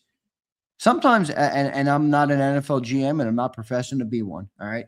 But sometimes the common sense in me approach would be, I think teams in general are too in love with draft picks. It's not to say that draft picks aren't important. It's not to say that you don't need draft picks and rookie players, and you need to draft well for sustained success. That's not what I'm saying. But when you're a team that's a top 5, top 10 team, or you're on the brink or on the bubble of competing for a Super Bowl, and in the Eagles case, you've drafted 10 starters in the last five years, like, dude, send the pick to go get the great player to put you over the top. We don't need a draft pick right now to prepare for 2029. We need to maximize our window of opportunity with A.J. Brown, Jalen Hurts, Saquon Barkley, and this offensive line, because Saquon's 29. Jalen is getting older as a dual threat quarterback. A.J. Brown's best days might be behind him. The offensive line's best days might be behind him. I mean, this window is going to slam shut. And pretty soon you're going to have to replace a lot more guys than just A.J. Brown or Jalen Phillips. So I think, going all in here is worth it instead of prioritizing the picks. Why do you think they prioritize? Here, and I'll give it to you. I won't let you wait here. The average signing bonus for a first-round pick this coming season is going to be in the neighborhood of around, let's see here, signing bonuses at full guaranteed range around $27 million for the number 1 overall, and approximately $7 to $8 million for the final pick that's sitting there at number 32. The top 5 picks, signing bonuses were $20 million. You got to go up to your owner, dude, and you got to go like this. Why I fucked up on that first pick. And you got to go there and go like this. Why isn't Nolan Smith playing? I gave the guy $12 million signing bonus. Why do you think you're not going to keep that guy on the bench? You got to go up and explain that money. Yeah. If that guy doesn't pan out. Mm-hmm. So that's the problem there. It's the money with the owner. That's why you lay on them guys longer. That's why Howie lays on those guys longer. Hey, the more money you invest in somebody, Xander, the more you're going to hang in there with them. 100%. Okay. 100%. And that's why you hang on them picks. So it's a common theme, but that's common. That's why, you know why they move off of Reed Blankenship? Look at the little money they invested in them. No money as a UDFA. Yep. No money in any way whatsoever. You know, people are talking to me. They're going, hey, what about this kid Brisker in Chicago? Like, why didn't you sign Blankenship? It's the same money. Yeah, well, it's a eerily close to home analogy, because if I invested less money in JAKIB, this bitch would have been done a long time ago. But when you invest your entire life and your entire checkbook and your entire money and your entire account and everything you have to your name and your time, you're going to do whatever you can to keep that sucker going. That's just how it's a great analogy, though. It is true. You know, it is true versus something. Hey, I spent a week on that and $10. Nobody gives a shit. You let it die. Yeah, I'd be on Joker Sports if that happened. Yeah, you would. You would. All right. So we covered that here. How about your boy here that they signed? Tariq Woolen. What do you make of it? I like it, man. I think it's a good signing. I mean, you know, it looks closer to about 12 million. The 15 million is with incentives. Yep. So we'll see what the actual guaranteed money is. But look, he's a good player. He's been a pretty good player. He's young. He's got great size, great speed, great athleticism. I think it's going to be better for him with Vic Fangio. But look, I'm not going to sit here and say it's a certified home run. The guy has had some concerns. He's been benched by both coaching staffs. I did confirm that. So let's see. I think it's a good signing, though, for the team. I mean, Sills, this is what I said earlier. Ready? And I'm going to use the Tariq Woolen question to go back to what we just talked about. All right. Imagine this defense. Yesterday, we were a little, whoa, what are the Eagles doing? Are they letting this defense blow up? All right, you let Jalen Phillips walk, Nakobe Dean, Reed Blankenship. You signed Tariq Woolen.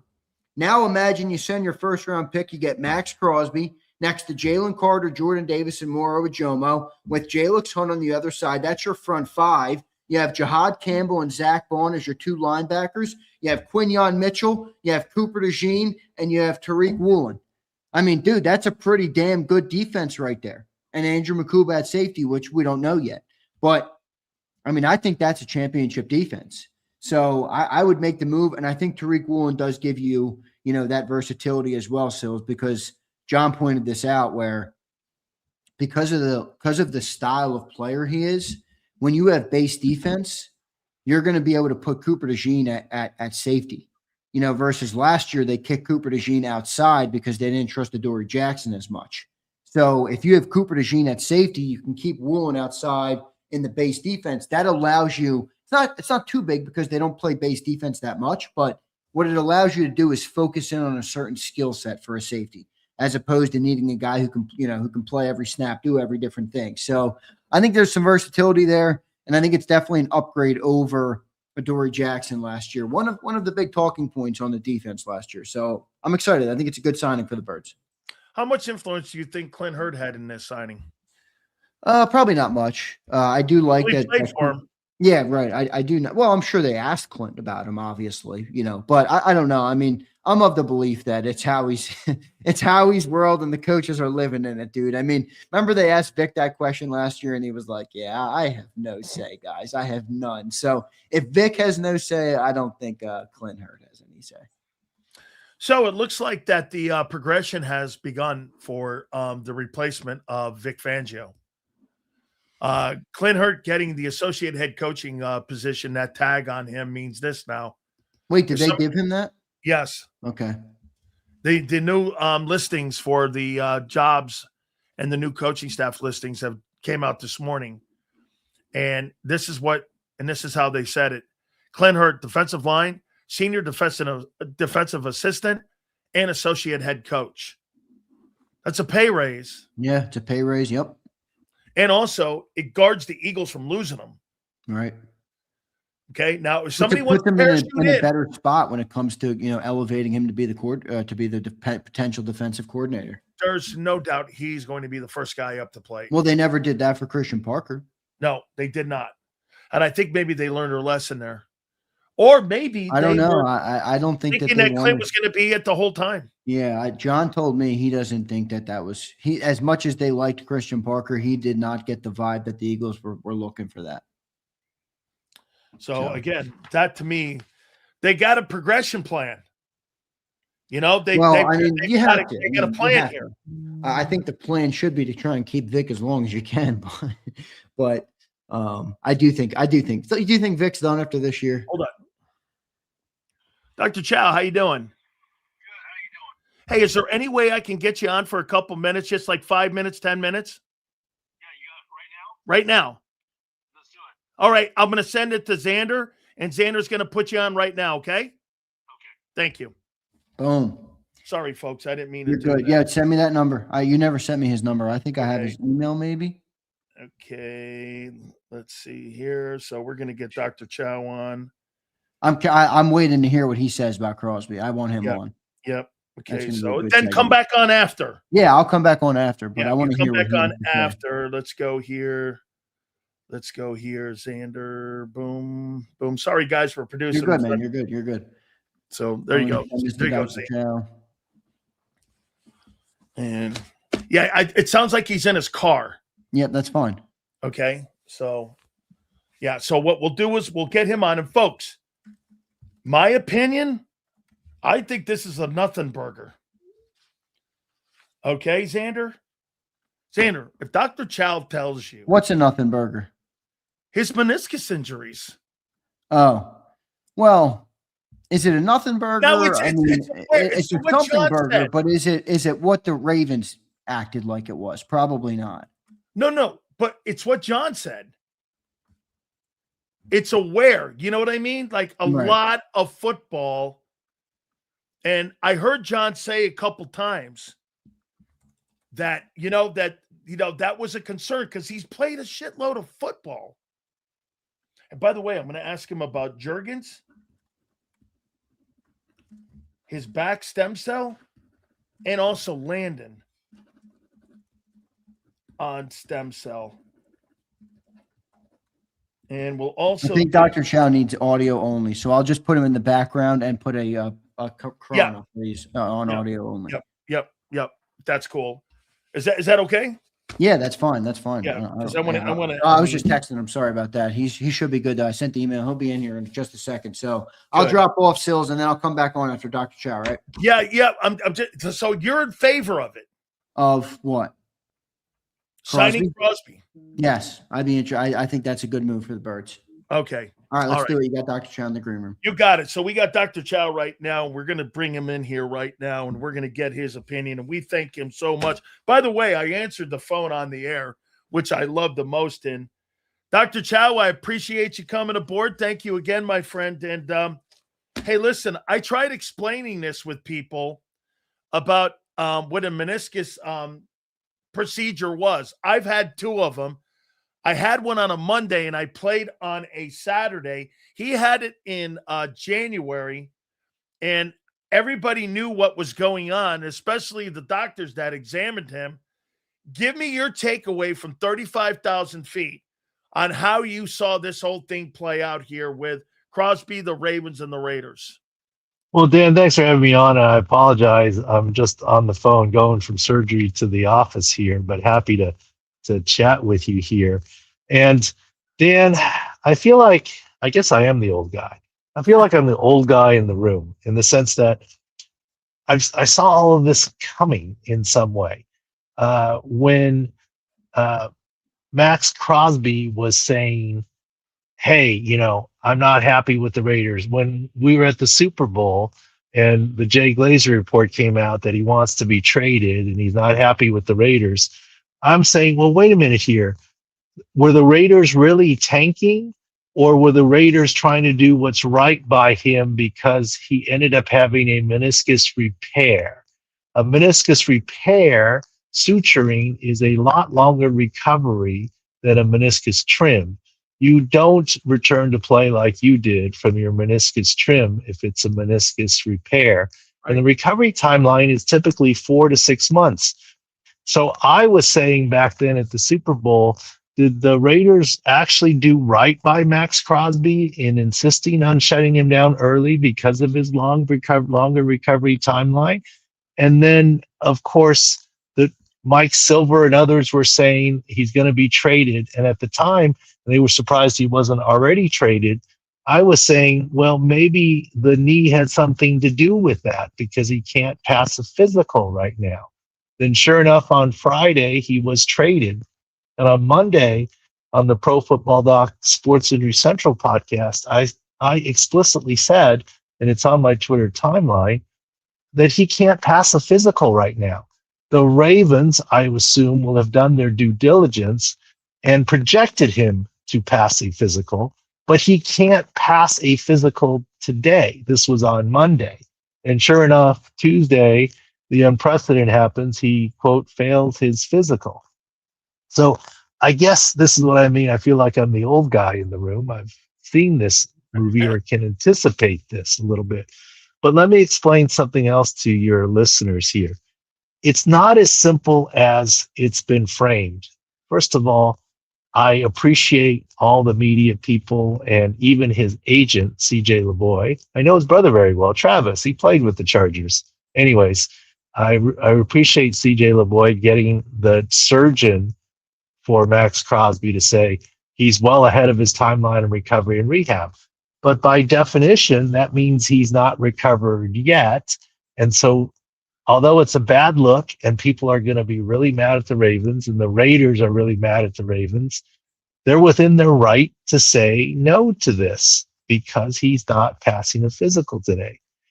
In addition, Adam Schefter did a lot of reporting and said they even got the Cowboys doctor involved. And that's interesting because weren't the Cowboys one of the teams that were originally in on Max Crosby? That's a whole nother level of stuff. But my point is this.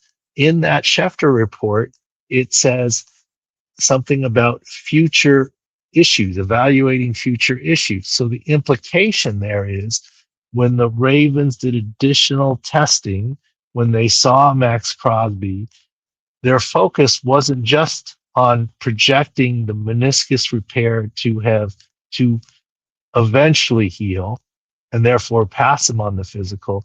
Their focus also was on potentially what else they saw in terms of potential longevity issues for Max Crosby. I'm not saying he's got an arthritic knee and can't play anymore, but I'm saying that perhaps they're projecting some potential risk. And Dan, not every medical exam is the same. Medical exams are like draft evaluations. One GM may say he's a day 3 pick and another GM says he's a day 2 pick, right? And that's why we get this. And look, the higher the price tag, the contract and the 2 draft picks, the higher the threshold for being fine-tooth comb and looking at the physical side. It's not just about whether he can play this year. It's, are we going to get our 4 years out of him, etc. And I'm not saying they won't, but there was enough risk that they said no. And I hate to be so long-winded, Dan, but here's a simple analogy to make people understand. When you're buying or selling a home, you agree on a contract price. That's agreeing to a trade. And then what happens? You enter escrow, right, and there's a home inspection. You've got 10 or 14 days to inspect the home. And if you don't like what you see, you can back out of the deal. No money lost. Now you can't say, I don't like the color of the house, but you can say the paint is peeling. You don't have to have a leak in the roof to say, I don't like the condition of the roof. I feel like I'm going to have to replace it in another year or 2. Those are legitimate reasons to back out of escrow based on the home inspection. And the same can be done here related to the medical side of things. And I don't know the details. I assume we will start to hear some more of them. But what the Ravens did is a bad look. It's going to make the Raiders unhappy, but it's within their rights. And Roger Goodell, there's nothing that he can do about it or will do about it. Dr. Chow, do you think, though, that this was more on the Raiders' gamble than than it was on the Ravens gamble, because what you're saying here is, hey, we're going to put this out there. We're going to give you our player because here's what's happened in the end. You went out, the Raiders went out and made all these moves. They made like 5 moves with the contention that he was not going to be on that team. And on top of that, you get the player back now. It's like you said, well, now I know there's damaged goods here and I can use that in negotiation, whether he's damaged or not, whether it's a reality or not. Okay. How do you look at that? I mean, now the player goes back to him. And if other teams are calling the Raiders are going to look at teams saying this: I'm not giving you 2 1s. I'll give you 2 2s now. I'll give you a 2 and a 3, but I'm not risking a 2 and a 3. Don't you? And that is why the Raiders are upset about it. That's why they termed their Twitter post saying they backed out, and they're not happy about it. That's why the Raiders are not happy about it. But Dan, let's continue with the escrow analogy. If you have a 6-bedroom house and you're selling it in June at the hot season, and you're only selling it to families with a lot of kids, you have to take your home off the market when it enters escrow. If all of a sudden it falls out of escrow and it's now September, who's going to buy that home? Right? I mean, the kids are already in school, right? I mean, who's going to, your marketplace is going to be just an executive who has to move and not a planned move, right? And that's what's happened in this game of musical chairs. Jalen Phillips went here, Odafe went here, this, that, the other. This is what happened. Now, I get it. They flipped to Trey Hendrickson here, right? And and I get it. That looks bad for the Ravens. Why did you do that? This is a preconceived notion here. You saw Trey Hendrickson is only $30 million a year instead of 40, and you decided he's a better deal without the 2 first-round draft picks. This is purely buyer's remorse. Let me tell you something.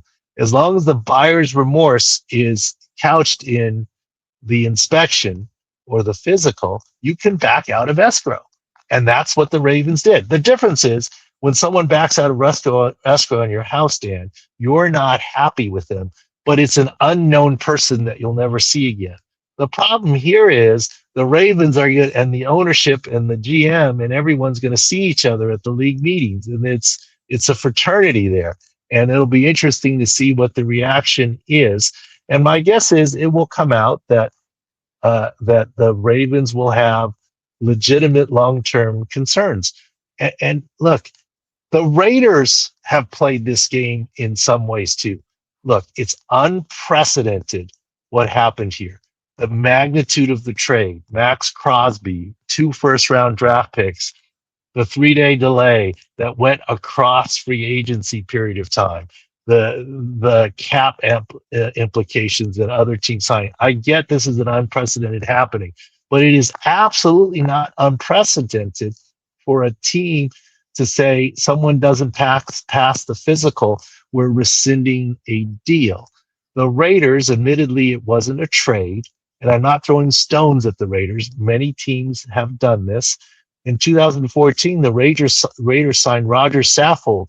In the early period, they agreed to a deal to Roger Saffold. I believe it was 4 years, $42 million. I could be a little bit off on those numbers.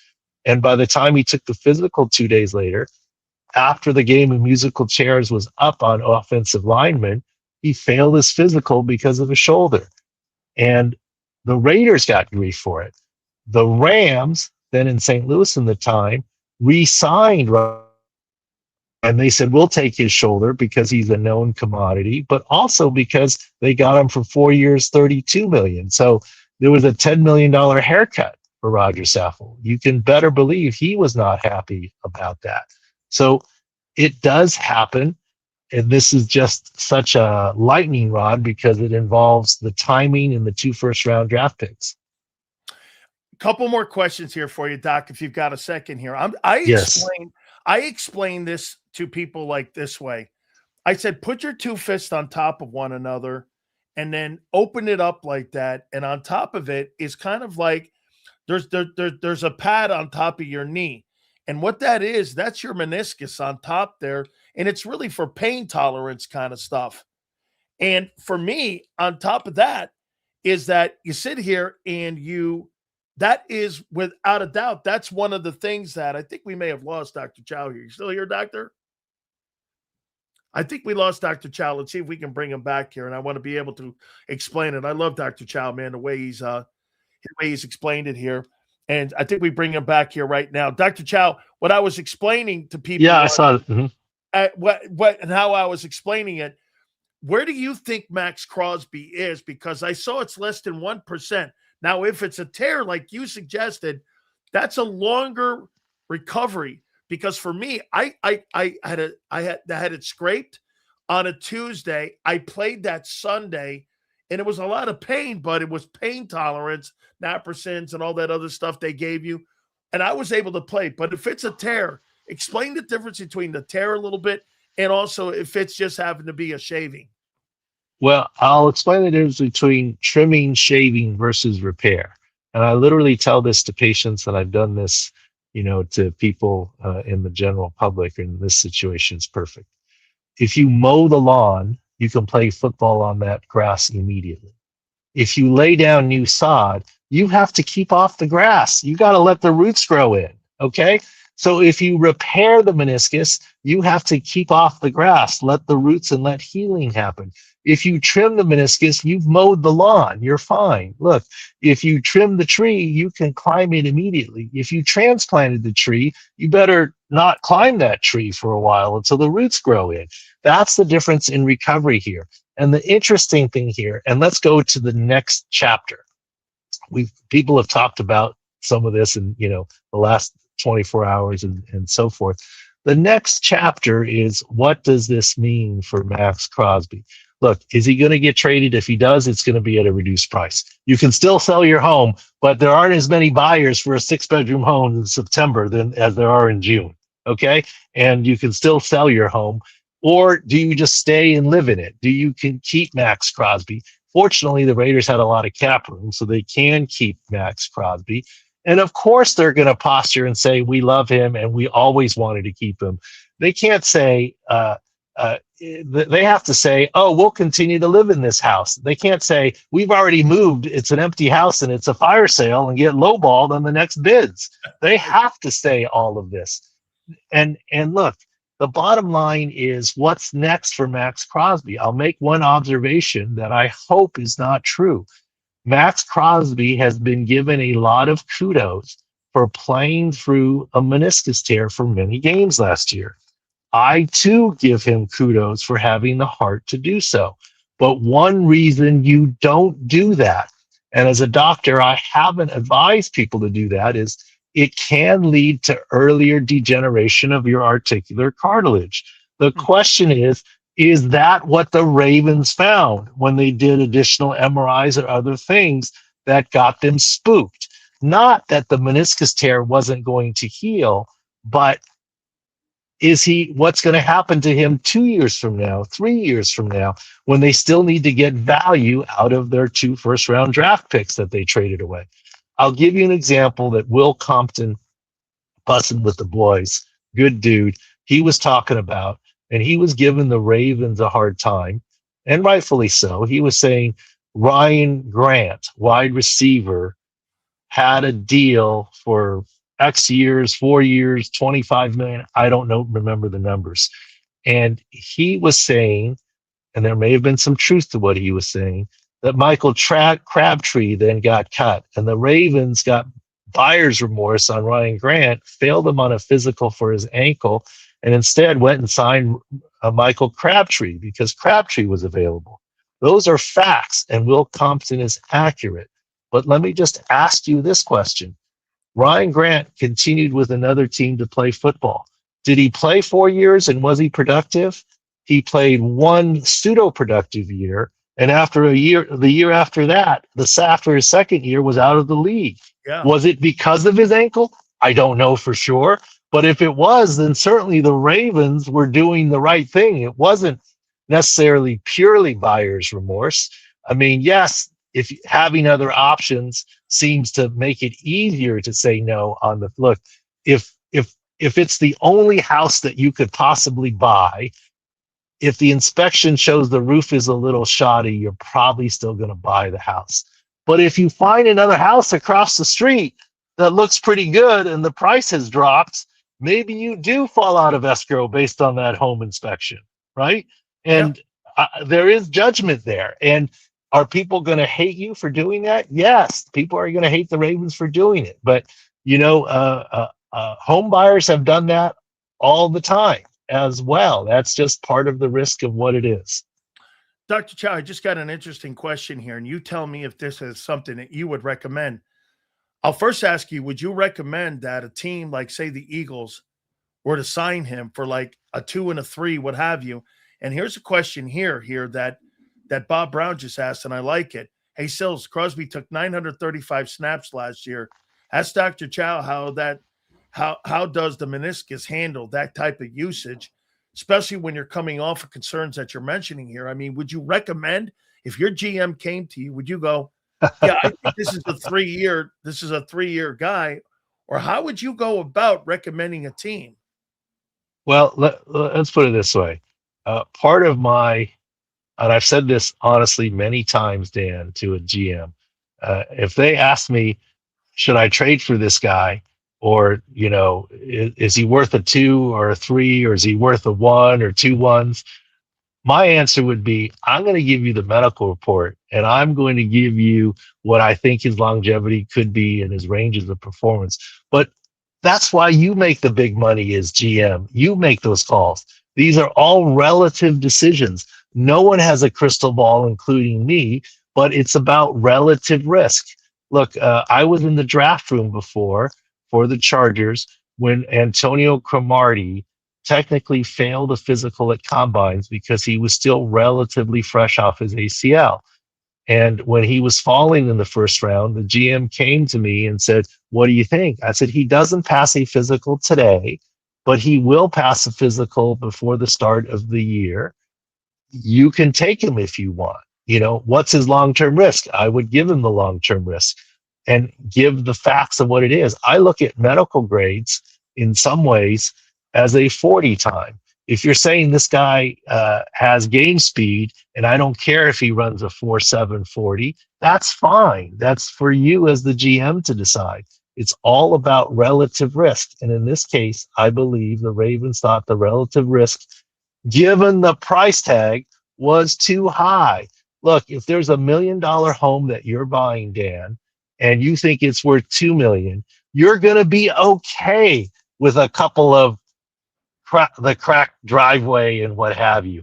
On the other hand, if you're buying $1 million home and you think it's only worth 900,000, you're not okay when you discover something in that home, right? It all depends on the price point. And look, there are lots of times that GMs will say, yeah, we're not drafting this guy at the top of the draft, but if he falls to day 2, we're going to take a flyer on him, or a day 3, right? It's all about the price point that you're paying and the relative risk.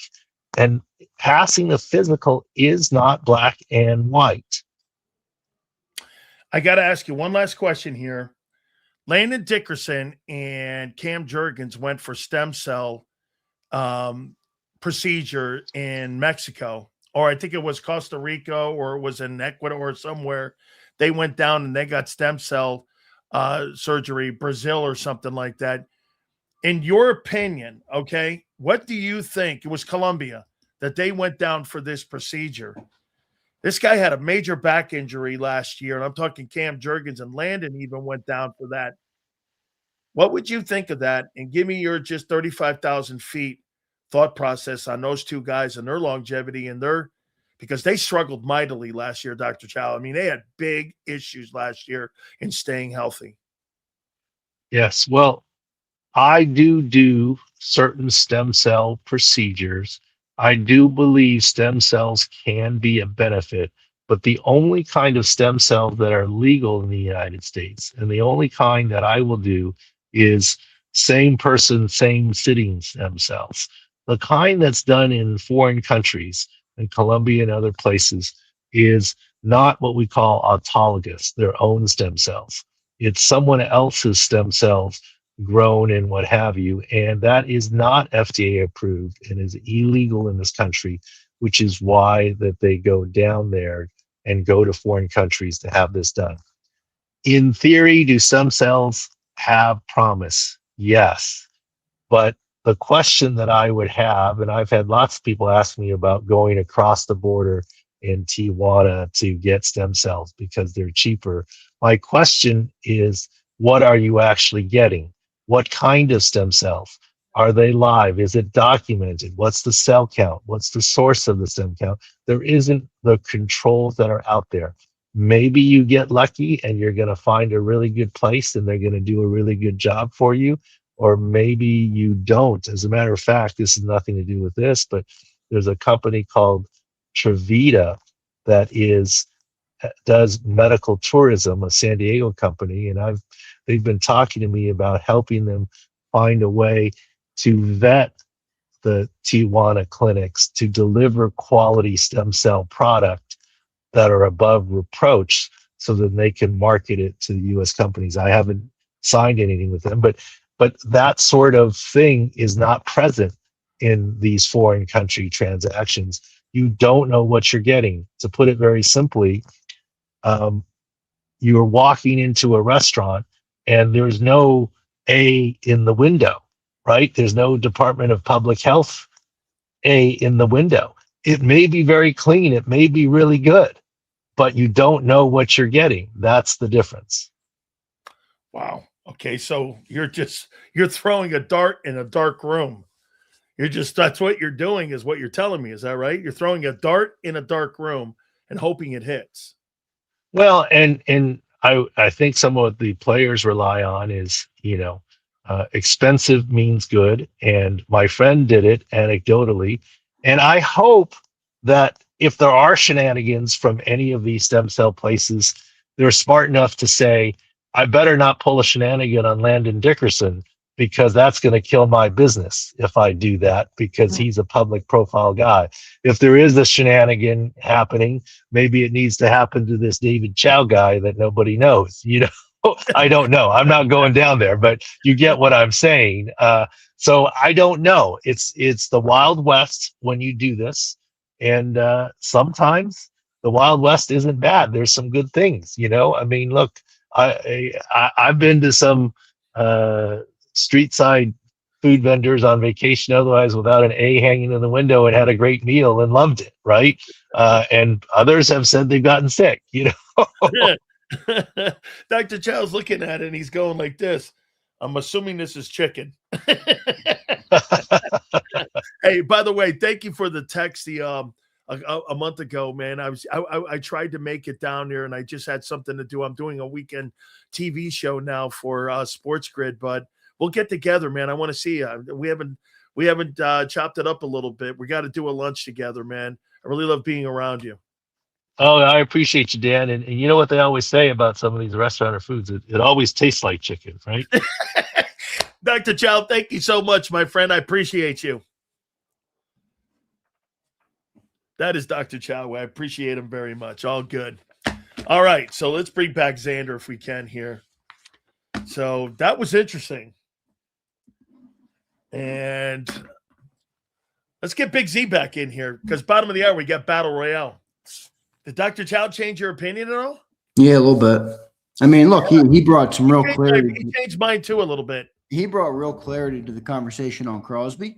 I still think Crosby is going to be a player, but you can tell it's not as simple as what you thought. With where I thought the grass analogy was great. Where if you lay new sod, as opposed to cutting the grass, it's a whole different beast. So I thought that was relevant.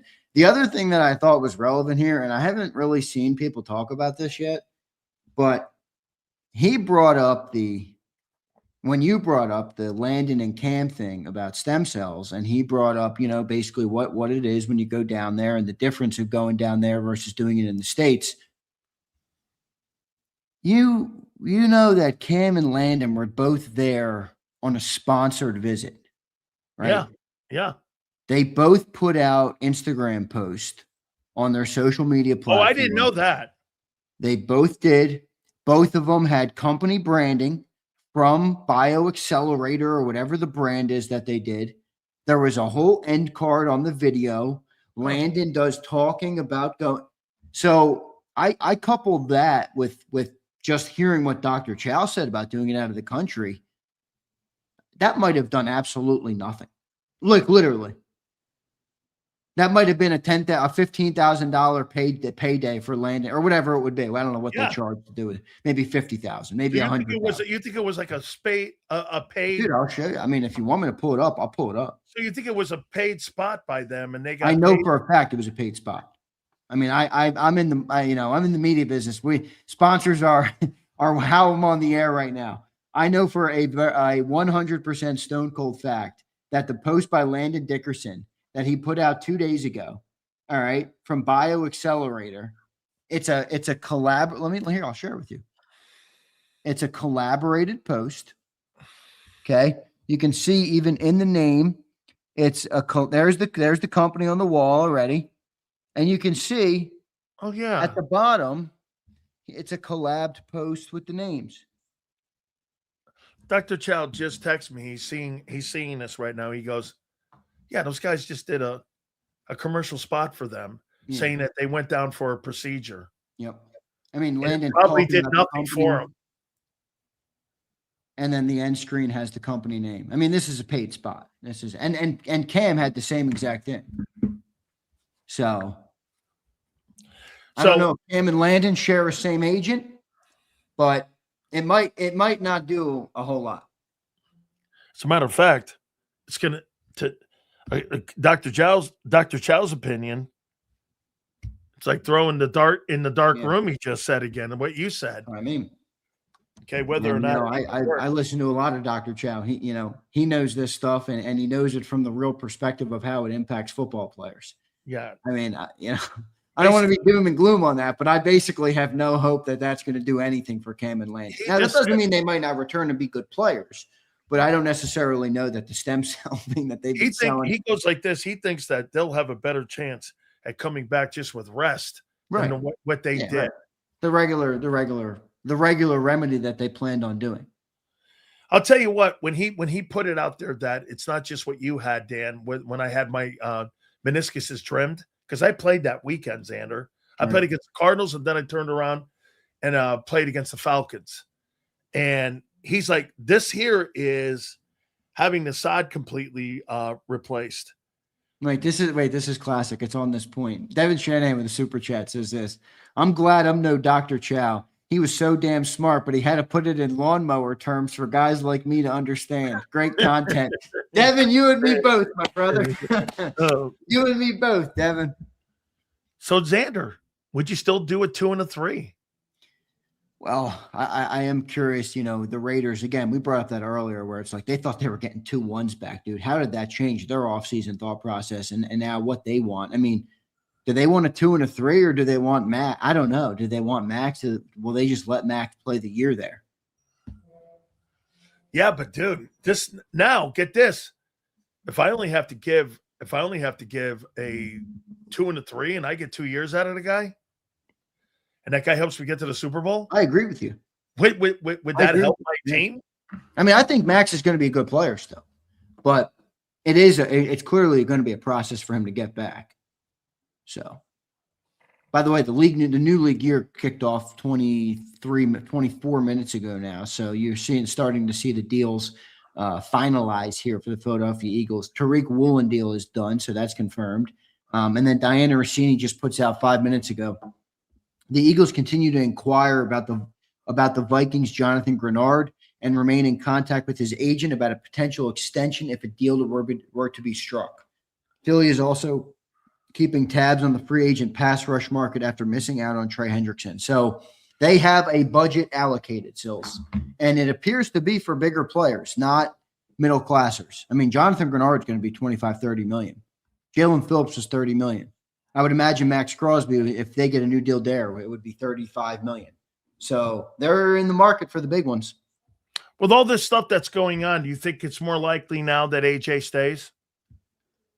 No, I don't think it's changed anything there. Or it has no impact on what's going on right now with AJ? I don't see it as much impact. But I do think there is more and more smoke, coming to the surface here. So we'll see. But Man, did you see Dr. the Chow thing that was came so out? good.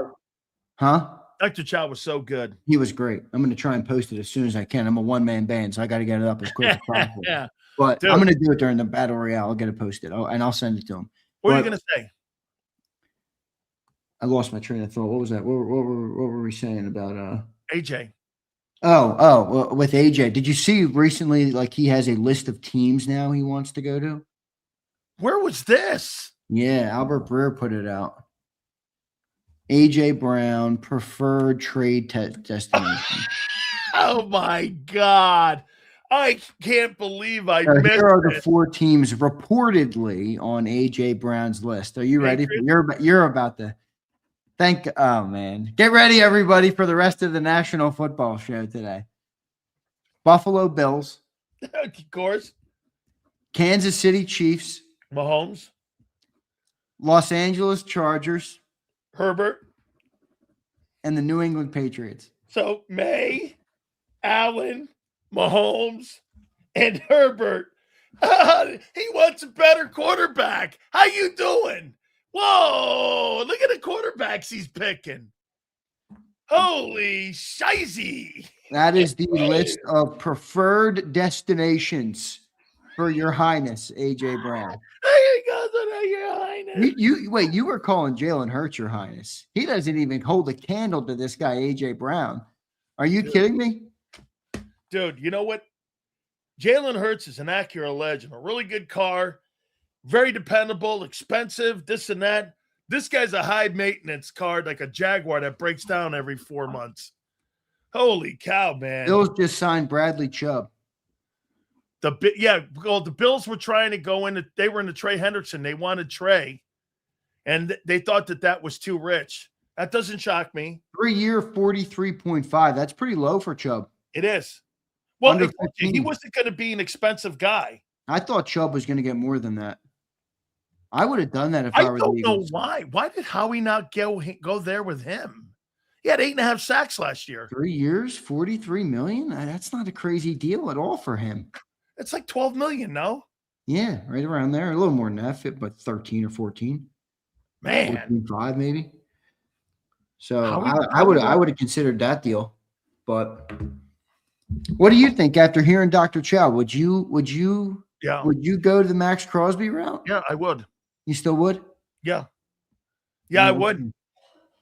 And by the way, what I loved about it is that the Cowboys got fucked over. Wait, Cowboys. We have Mark Holmes in here, and I can't wait to hear from Mark today. The Cowboys had to land on Rashawn Gary. They were in on Max Crosby. They wanted. So I got a buddy of mine who I grew up with, who's a Cowboy guy. All right, I wake up to a text before my morning show. All right, and he's crying in my text about Eagle. He texts me this: "Why are Eagle fans saying they're drafting a safety or a tight end? You guys have way more shit to fix than this."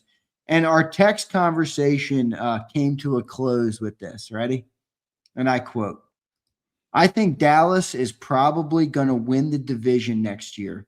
They didn't make the big splashes, but they got the better team for sure." Woo! All right. Classic Dallas fans. It's March and they're winning the NFC East in March. Oh my Come on, God, man. Come on. He said the Cowboys have a better team right now. That's what he said. He said they made the better moves. Well, I will be honest. I do think the Cowboys have made some good moves. They did. I do. I think they've put together some good moves. But again, like Philly 500 always says, let's see what happens when the chickens come home to roost in December. Okay. John Michi, 1 year to Carolina, per the agents here. Man, that Dolphin deal right here. Yeah, you bet. $43 million. What's the guarantees? Do they have any money? $29 million. I don't see a guarantee yet. You see, no, it's $29 million guaranteed. Okay, so that's basically going to be like 11 or 12. Always remember this, Xander. That's the real money. Yeah, that's the real money. This other shit here is not even. If that's the case, it's not even 11 or 12. Exactly right. You're like right at 10. Yeah. Okay, and guys like Prince All right, let me run, dude. I want to post this. I want to post this Dr. Chow interview. Bro, So Dr. Chow laid it out for us, man. Yes, he did. On Max Crosby. All right. Appreciate you, Z. We'll see you in a couple minutes here, man. Thank you so much, bro. Thanks for doing it. We'll see you in the morning there on Birds 365. Without further ado, many people are now starting to say the Dallas Cowboys have caught the Philadelphia Eagles now. By the way, I think they got a nice sign. I think this Woolen kid, this Tariq Woolen, he got beat out by a dude in Seattle. But I believe they upgraded. I think it's a nice sign. I don't think it's a crazy sign. He was benched twice also by Carroll and by the new head coach. Now, Clint Hurt probably had something to do with this sign too. So, I mean, probably they know the player. So, again, like I said, I think it's a good sign. But the Dallas Cowboys, Rashad Gary, maybe they go back and get Max Crosby now. And they put Crosby and Gary, and then you have the two big tackles inside. Uh-oh. Have the Cowboys done it? Without further ado, one of the great content creators for the Dallas Cowboys, he is my friend Mark Holmes. And without a doubt, the man, the myth, the legend, our friend, Philly 500, joins us right now here in Battle Royale. Hi, you. What's up? Happy. What's happening? How you feeling, Mark? Let me say, did you hear the breaking news that just happened? Tell me. Chubb just signed with the Buffalo Bills. He did. 3 years, $43 million. I think I remember hearing my buddy over here when Max Crosby was traded that it's okay. We can go get Bradley Chubb. Does it seem like nobody wants to go to Philly anymore? I think Bradley Fart Holmes. Don't know what the hell Don't act like you don't ever fart there, Philly. Fart Holmes is wrong again. All right? He's sitting there. He's loving on his Spanky Prescott. You know, look, here's the thing. The thing is Bradley Chubb just went to Buffalo. Big deal. You're going to find somebody else. That's all I know. I'm just saying. You're going to talk that Dallas caught the Eagles. The needle has moved I didn't say that much. It's moved one Mark Holmes. One Mark Holmes it's moved. Well, people say I'm pretty fat. So if it's a Mark Holmes, wait a minute. Fart Holmes. You lost three starters. You lost three starters. What has the Cowboys done so great that has changed their team? Wait a second. Wait, let me start. You lost three starters. Yeah, that's right. We got to replace them, right? Yeah. Right. Okay. But right now, what have the Dallas Cowboys done so great that puts them and makes them a Super Bowl contender? Who said you're going to tell me Rashad Gary is? See, this is what happens. See, it's people like you that start saying, "Well, Cowboys, they think I'm going to Super." You have not heard me say Super Bowl. Hey, Mark, me say we caught the because last week when I said when Sileo asked, had we gotten closer, I said yes. That's all you got. Okay, you talk about me being Farno, you go every time you don't like it. No, I'm just saying what usually happens with the Eagles is they lock in on a guy, they bring him home. Now, I heard Max Crosby. I heard Trey Henderson. I heard Chubb. Who? Huh? Well, you weren't in on the Trey Henderson. Jalen Phillips. Weren't you guys trying to get the deal done with him? Listen, boom. That's four misses by Howie. Listen, Fart Holmes, when you're going to sit there and you're going to compare the Dallas Cowboys to the Philadelphia Eagles, then you have to be talking about a Super Bowl contender because the Eagles are a Super Bowl contender. So if I get ready to come on Sil Show and he's saying, did the Cowboys catch the Eagles? That puts Dallas in Super Bowl contention because the Eagles are Super Bowl contenders. Can you and smell Dallas is not that. What Jerry Jones is cooking? Okay? What's he cooking? He's getting money and honey. That's what he wants it to be. Money and honey there, buddy. He stinks. He burnt the food, throw it the fuck out. They are moving differently than they have in the past there, bro. Wait a second, Mark. What have they done? Wait, I'm gonna ask Philly 500 what he makes of these moves the last 2 years. And it's a collective group. So you've lost Milton Williams, you've lost Josh Sweat, you've lost Jalen Phillips, you've lost Nakobe Dean, You have lost Isaiah Rodgers. You lost Gardner Johnson. You lost Reed Blankenship. You've lost 8 starters in the last 2 years, and you've replaced them with Tariq Woolen. Now, Tariq Woolen, Jahad Campbell. Okay, well, he was benched when Dean came back. Well, he wasn't benched. He was. Let me tell you, the guy was playing really good before he went. It wasn't like he was sucking because Nakobe Dean was on another level. Okay, and that's being benched. And by the way, I'm going to tell you this. 500, I agree. I don't think he was playing poor, but you lost a better player at the time. Okay, right? Is that at least we can agree on that? He was a better player at the time, right? Yeah. I like the kid Campbell. I don't have a problem with that. But, bro, 8 starters in 2 years, you can almost build a pretty good football team with those guys that they've lost. You could. There's no question about it. But a lot of those guys, I think they already had replacements for, right? And whether they work out or they don't work out, that remains to be seen for some of them, right? Milton Williams was replaced by Ojomo. Ojomo played pretty good, did he not? Jahad Campbell is going to fill in and be the replacement for Nakobe Dean. That's a first-round pick that they took a linebacker. I can't remember the last time the Eagles took a linebacker in the first round. So it wasn't like these guys were like gone and we didn't know it was coming. Everyone but maybe one of those guys we did not think was going to be here anyways. So the plan that is in place has been in place for 2 years, and they're just following it. Whether it works at the end or not, we'll find out. But I think so far it hasn't been bad because their defense was not that bad last year, and they lost those guys. Okay, how about this? On May 1st, are you picking up the $15 million extension, 5th-year extension on Nolan Smith? I am. But right now he's a backup player. Right. No, I'm going to do it because, and I'll be honest, because of the loss of Phillips. Well, partly, but 2 reasons why. One, I saw a flash in the playoffs the year they went to the Super Bowl where he played a good stretch. And 2, he's a first-round pick. I don't want to give up on him that easy. I want to give him 2 years to prove it. Let's go over to you here, Mark, and go here with Crosby. Now that Crosby's back there and now that you have potentially an opportunity, you got a lot of draft capital here. You don't have to give – I don't believe you have to give a 1-up for the guy.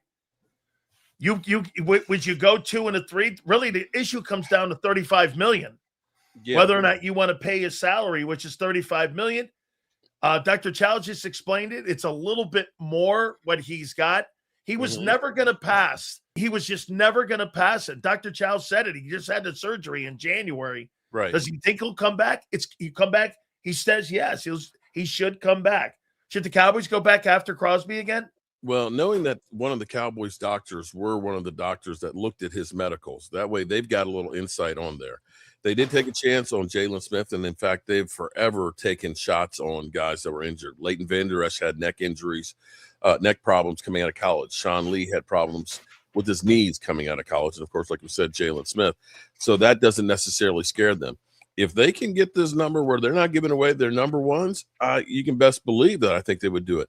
And here's the reality. When you think that Von Miller for 1 year, $18 million, you think Jalen Phillips, $30 million, are you telling me that if it's $35 million is what his contract is right now, you wouldn't do that for 2 years as opposed to paying $30 million for Jalen Phillips? You know, the Cowboys, I look at this as 2 to 3 year window. That's when you're going to have to replace Dak. And Jerry's getting up there. So you have to try and win right now. And I'd say Max Crosby, if you can get him for 2 good years, you go for it. Philly, how about the Eagles? I said this, push it in, baby. Go grab this guy, dude. Can you imagine? You got Crosby, you got Davis, you've got Carter, you've got Hunt, and you've got Jahad, and you've got Bond. Bro, that's a pretty good-looking front group there if you're able to land that. And I'm not talking about giving up a 1 this time. I'm talking about going 2 and 3 here. There's nobody that you're going to draft in the 2nd or 3rd round that's going to give you the production that Crosby. And that includes you too, Mark. The Cowboys are not going to draft anybody in the 2nd or 3rd round that's going to give you that. I'll be real with you. I don't think they're going to be able to draft anybody at 20. Okay. That's going to be that at that level, not plug and play right now. And Jerry Jones' whole mentality is we're not looking to redshirt. We want guys that can play right now. Jerry Jones has got a hard on right now to try and win. What about this? I hope it works. What about it for you, brother? What about Philly? Well, I mean, first of all, you got to tell me what the hell's going on with him, because like is Baltimore, did they just pussy out of this deal, or is he really hurt? Is he really going to be a problem? Is he going to miss 8-9 games next year, or is he going to be ready to play? Like, here's what Dr. Chow said prior to you guys coming on. We got him on, and Dr. Chow said this: maybe the biggest mistake he made was playing through the meniscus injury that he had, because he played 4 games with it, and so it may have done more damage down the line. Like year 3, you know what I'm saying? Right. I think he signed up until the year 29. So you'd have to worry about him more on the back end of this deal. Okay. And worry then about I would him on do the it. front end. Especially if I don't have to give a first-round pick now. I would jump all over that. Yeah. I think I can give an example when you think about, because the Cowboys wanted to draft Jay Ajayi out of college, but they said that his knee was going to be something that wasn't going to hold up long term. He got drafted by Miami. You guys ended up trading for him during the season and ended up help riding him to a Super Bowl, but it wasn't long after that his career ended. So it's one of those things that you got a short window with them, at least as far as it looks right now. So I Philly, agree for him. Would you do it? Would you go and get him? Well, Philly, how old are you? I remember joking about people farting when I was 12 Fart years homes. old. Are you saying that you don't light up a bathroom your damn self? I guarantee you, and your wife were probably farting back and forth in bed. Are you getting? I got my whole chat telling me it's Fart Homes. I love it. Greatest Mark, name ever. I gotta tell you, man, I'm starting to think that Philly's getting a little nervous about. I think he is. Listen to YouTube. Nervous about Hey, Sills. Mark doesn't make you sign a prenup like Dak, like scumbag. Okay, man, That's right in the gut. That's right. What a scumbag. There you go. But all right. I expect nothing less from a satanic Cowboys star quarterback. Yeah. But I feel pretty good about where we're at right now. You know why I feel good right now? And this is what's pissing Mark off the last 2 days. I've noticed on his cameras. Why is Philly 500 so comfortable? Why is he okay? Because it's March. It's March 11th. They don't play Sunday. You have plenty of time to put this together. And I expect, first of all, I don't think this free agency class is that good. I think it's not that good. So I think that really trades are going to be probably a bigger impact. Now the Eagles, there's talks about they might be going after Jonathan Grenard. The Cowboys made a trade. So, there's possibilities. But Sills, you have contacts with the Raiders. What do we know? What's the deal with Crosby? Are they going to keep him now? Are they going to trade him? Are the Eagles involved?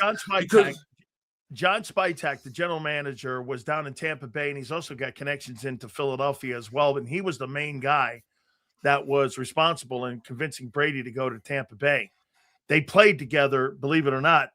Mark, I don't even know if you noticed, but John Spytak, the general manager of the Raiders, he played football with Brady at Michigan. Okay. So they were former teammates. So they've got this crazy connection. I know this. They do not want to send Max Crosby to New England. That they do not want to do. And now what they have to do is, now that they have to bring it because we're past the 4:00 time to what Philly just said, guess what they have to do? They have to start restructuring contracts, not just the new guys they brought in. They brought a group of new guys in. They're old guys. They got to start restructuring contracts. They brought in pass rushers. That's right. But they brought in pass rushers. They have to move money around to fit Crosby back on that on that salary cap. So I think they're still trying to get a 1, and I think this may be a smaller putt for them to try to get this done. What about something like a second that has different, goals that if they meet, they could be like a conditional first, something like that. I think. How about this? Nolan Smith and a 2 that could become conditional if, get Do this, it. he plays over 800 snaps and he gets over 10. See, this is what I think the Cowboys could do too, Mark. Yeah. I mean, to me, you would have to probably use picks because you don't want to use players here. Here's where there's smoke, there's fire. Because we heard allegedly that Osa and Digazua, that they were talking about throwing him in before with Max. Maybe you offer a 2 and Osa and Digazua, which gives you some cap relief too. That to me would be it. But I agree. I like that over there for the Cowboys. But Philly, Nolan Smith, a conditional 2. It moves to a 1 if he meets the 800 snaps and 10 sacks. Then it turns into a 1. And if you're and if he does that, think about what I just said here too, Philly. If he does that, he's a first-team All-Pro. So you get a guy who is a first-team All-Pro. That's worth it, isn't it? A conditional 1 and a 2 or 3. Yeah, I think it's worth it. I mean, obviously they got to look at his medical and stuff, but it sounds like the Ravens just really tried to screw them. So I would be open to it. I'm going to tell you what happened. I'm going to tell you exactly what happened was. It's kind of like you went to Vegas and you got married and you woke up with this woman next to you. It's like, did I just trade away 2 first-round picks and I'm going to spend $35 million? They got drunk. And I got Trey Henderson. All I got to do is pay him, because now we're looking and saying we don't have that long a future with this guy, and we're giving up our number 2s. Let's get out of this shit. Let's get an annulment and just sign Trey. That's what happened. They woke up and realized this is too much. Mark, all the things that you guys have done right now by getting under the cap and some of the players that you signed, like Rashad Gary, to me, I like that player. That player, he averages around 7-8 sacks a year. He's been a really good player for them. The Packers, you bring him in there. He was good even before Michael Parsons showed up. I like the player. Not quite maybe what you wanted. Not quite what you wanted in Max, but I mean, you put him on your D line. You sign a corner, if I'm not mistaken, right? Didn't you guys sign a corner? We signed the safety. You signed a safety, excuse me. And PJ Locke. Yeah. What do you make of what you've done so far?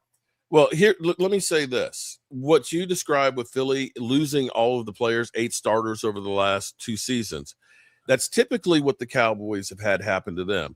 We end up seeing Dante Fowler and Dorrance Armstrongs and Tony Pollard's leave, and you bring back Zeke. So what happens with us is we just keep getting hit, losing talent without replacing it. This year, they said, we're going to make sure we keep George Pickens. They kept the pieces that were good, the Kenny Clarks and things like that. They got rid of the dead weight. There's not a single player that we let go. I say, oh, my God, I can't believe we let that guy go. But they methodically are going through and just going to say, we are going to stop the run, which is a direct result of saying we're going to make sure that the Eagles cannot run the football against us. Now, linebacker is still the problem right now because we haven't been able to get the linebacker. But I like the moves that they've made. We're going to be better on the defensive line. We're definitely going to be better on the back end, and we still have 2 first-round picks. Now, Philly 500 can say it's just March, but you cannot look at the Eagles right now and say they're a better team than they were at the end of the season. I think I can say that about the Cowboys right now.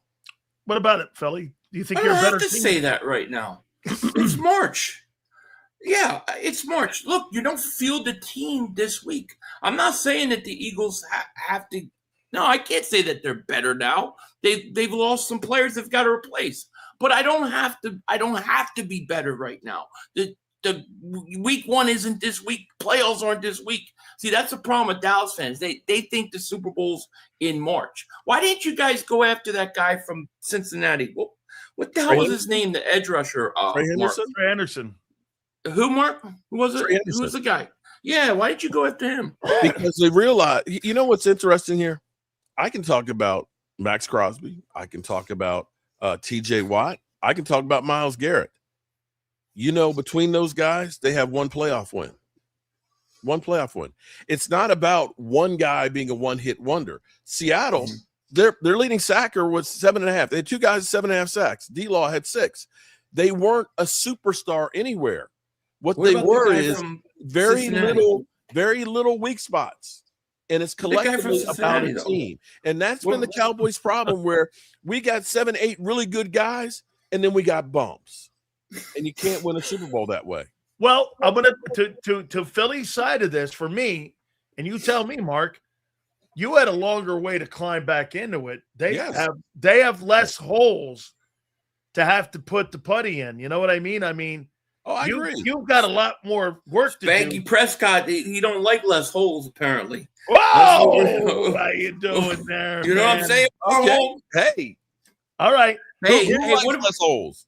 Coming back. What is the guy from? What's that guy from Cincinnati again? Trey Hendrickson. No. What is the guy? What's the guy that went to Carolina? What's his name? The guy from Cincinnati. What's his name? Where did he? Oh, okay. No, the other guy, Mark. You know what's funny, Philly? What's the other guy's name? Crosby was traded. I was watching your stream, and you were just doing the other guy's shake. When you shake your head, you're really upset, and you kept saying, "Well, we just got to sign Bradley Chubb. Bradley Chubb should be in play for here. We're going to get Bradley Chubb." You kept selling Bradley Chubb, and guess what? I was never upset. He went to Buffalo. I never was upset because I know it's March. But here's the thing: I just want to know who the guy that from Cincinnati again. What's his name? Trey Henderson. We were never Mark. Who is it? Henderson. We didn't go out there and say, here's what the Cowboys did. The Cowboys did deflection. They said, we're going to turn our attention to Trey Henderson while they were actually working on Rashawn Gary, a guy I remember last year I think you were talking about trading for. Okay. Am I wrong? Am I lying? I got a question. You were talking about Rashawn Gary last year. Mark, I got a question for you. No. Oh, this is a get the tape. This is a Philadelphia Eagle. This is a Philadelphia Eagle question, Mark. I want to ask you because then I want to see Philly's face on this. All right. So let me ask you this: would you pay a D tackle $26 million, knowing full well that you have to pull a guy off the field on third down? He's only played 80 plays on third down. So every third down that you have on your team, and most people are in nickel, are you telling me that you're going to put Jordan Davis on the sidelines and he's not going to be on the field for 70% of the plays? I mean, I don't. So go ahead, Mark. Go ahead, Fart Holmes. Answer. That doesn't, the way Dan put that, it doesn't sound like a wise move there. I mean, but hey, you do you, boo. Yeah, no, he played 80. He played 80 plays on third down last year. That's it. Yeah. Damn. What do you think, Billy? I think you're running out of excuses for Jordan Davis. Wait a second. Well, they don't. I think you're running out of excuses. You complained about Jordan Davis 2 years ago. Wait a minute. He came in and he doesn't. No, Philly. He doesn't play on third down. His roles is it not increasing as he's getting better? He played 80 plays last year. And what did he play the year before that, Sills? Where was he 2 years ago? Look how far this guy has come. Moro Jomo played 175 plays. Yeah, but you're missing the point. The point is that he is developing and getting better and better. And he took a giant leap last year, and that leap is not going to end anytime soon. He is going to continue to develop and continue to get better. And not only that, what I'm saying to you is going into the future, if we revisit this in a year or two, his snaps on third down will increase and they will get better. Well, they better with $26 million a year. But I think you're missing out. If you want to poo-poo Jordan Davis, no, I think it's crazy. No. What I'm asking you is, they're not pulling him off the field then this coming year on third down. My belief is that as he continues to get better, which he will play more third downs and his role is going to increase. And I believe he will play more third down. I believe he could play all three downs. I think he's that good. He figured it out, man. And he's developing. Rome wasn't built in a day. But he's on the right trajectory, and you don't let a guy like that go, especially when I'll tell you this. I think Jordan Davis is basically filled in for being the Brandon Graham on that defense and in that locker room. And I think that he's only going to get better with time. I know Clint Hurt likes him a lot. All right, then Philly. When is this Jalen Phillips Jalen Carter deal coming? Because at the end of the day, here they have his rights. You don't have to wait for free agency or anything. I think it's coming. Do you think it comes this year, or do they kick the can down the road for next year? No, I think it comes this year. I think it's coming this year. Can I ask a question? Because it didn't make trading him. I didn't understand this one because he's only a $6.9 million hit this year. Even getting a long-term extension, it's not going to save you a whole bunch of money. What's the rush to get a deal done? It was never real that the trade stuff. That was all bullshit. It was teams calling because they wanted to see what was going on because they extended Davis. It wasn't the Eagles shopping him. And the reason why you do it now is because it'll cost you more money later. You should know more than anybody with the way the Cowboys handled Micah Parsons and how much it cost them, how much more by waiting. So you don't wait. The Eagles don't wait. That's not their MO. I'm going to say one more time, Mark. At the moment, it looks better right now than Mark, I think you're a better team without him. Yeah. That's not the point. The point is that if we end up pulling off and getting Max Crosby. And 2-1. Well, okay, you could take Parsons' name out of there. CeeDee Lamb, Dak Prescott. How many times have you guys waited took too long to sign a guy and it's cost you more money? CeeDee Lamb would be a perfect example. I hear what you're saying. That's what I'm saying. Here's the thing that you don't actually want to face about your team right now. See, the difference it's the triggers. Okay, I want you because I know the triggers. Here we go with the triggers again. No, see, the Cowboys can flip these triggers. See, the Eagles triggers. They have done. Hold on, let me just give me an outside perspective. This is not trying to hate or anything else. And if you think I'm wrong, explain it to me.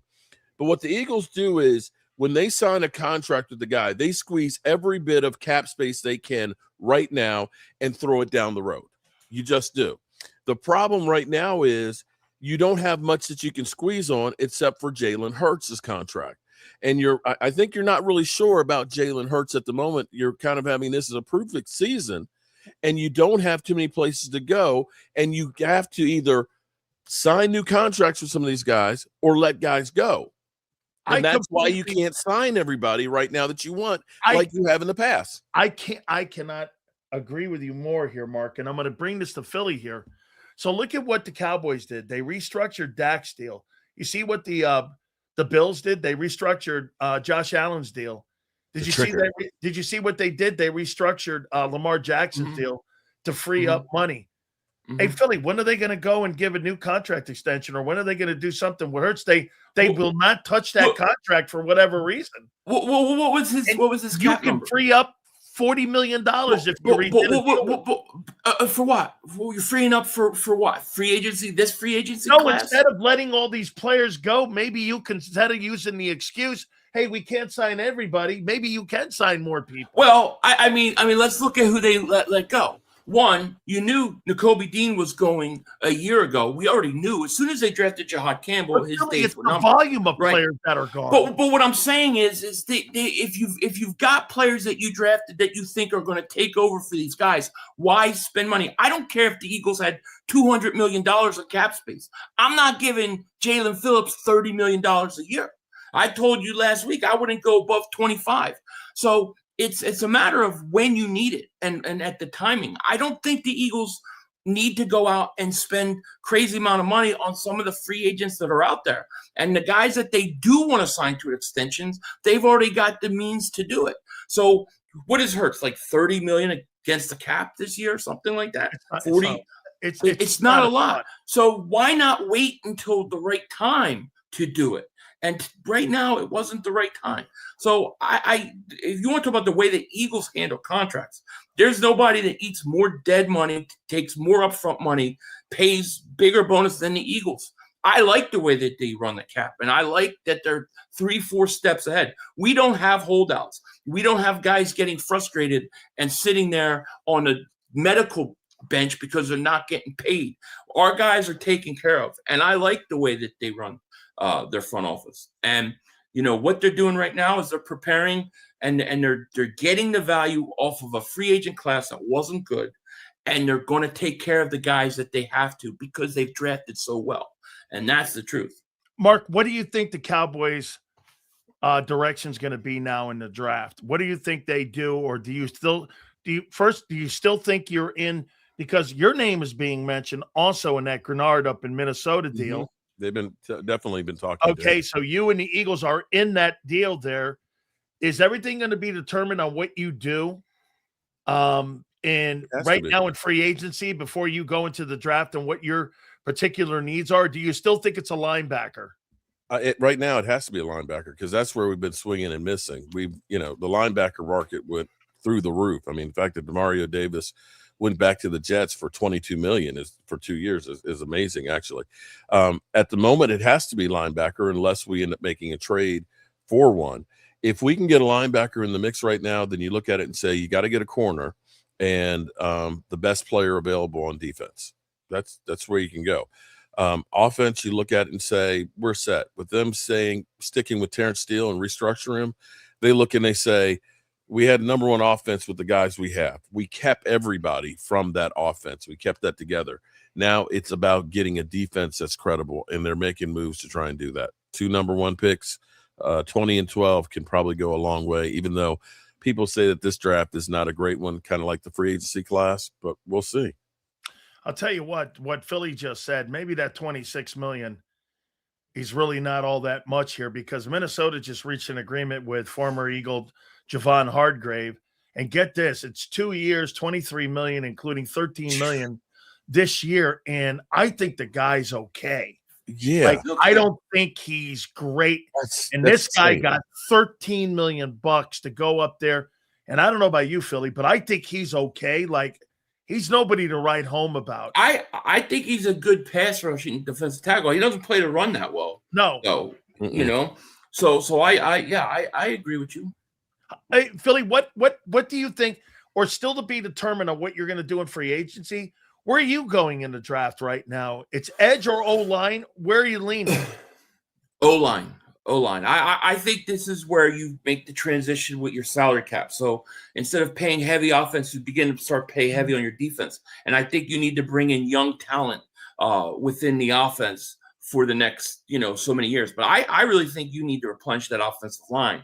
I love Dickerson. I like Cam Jurgens, but let's face it, they're question marks. We don't really know what they have left or how much they're going to recover.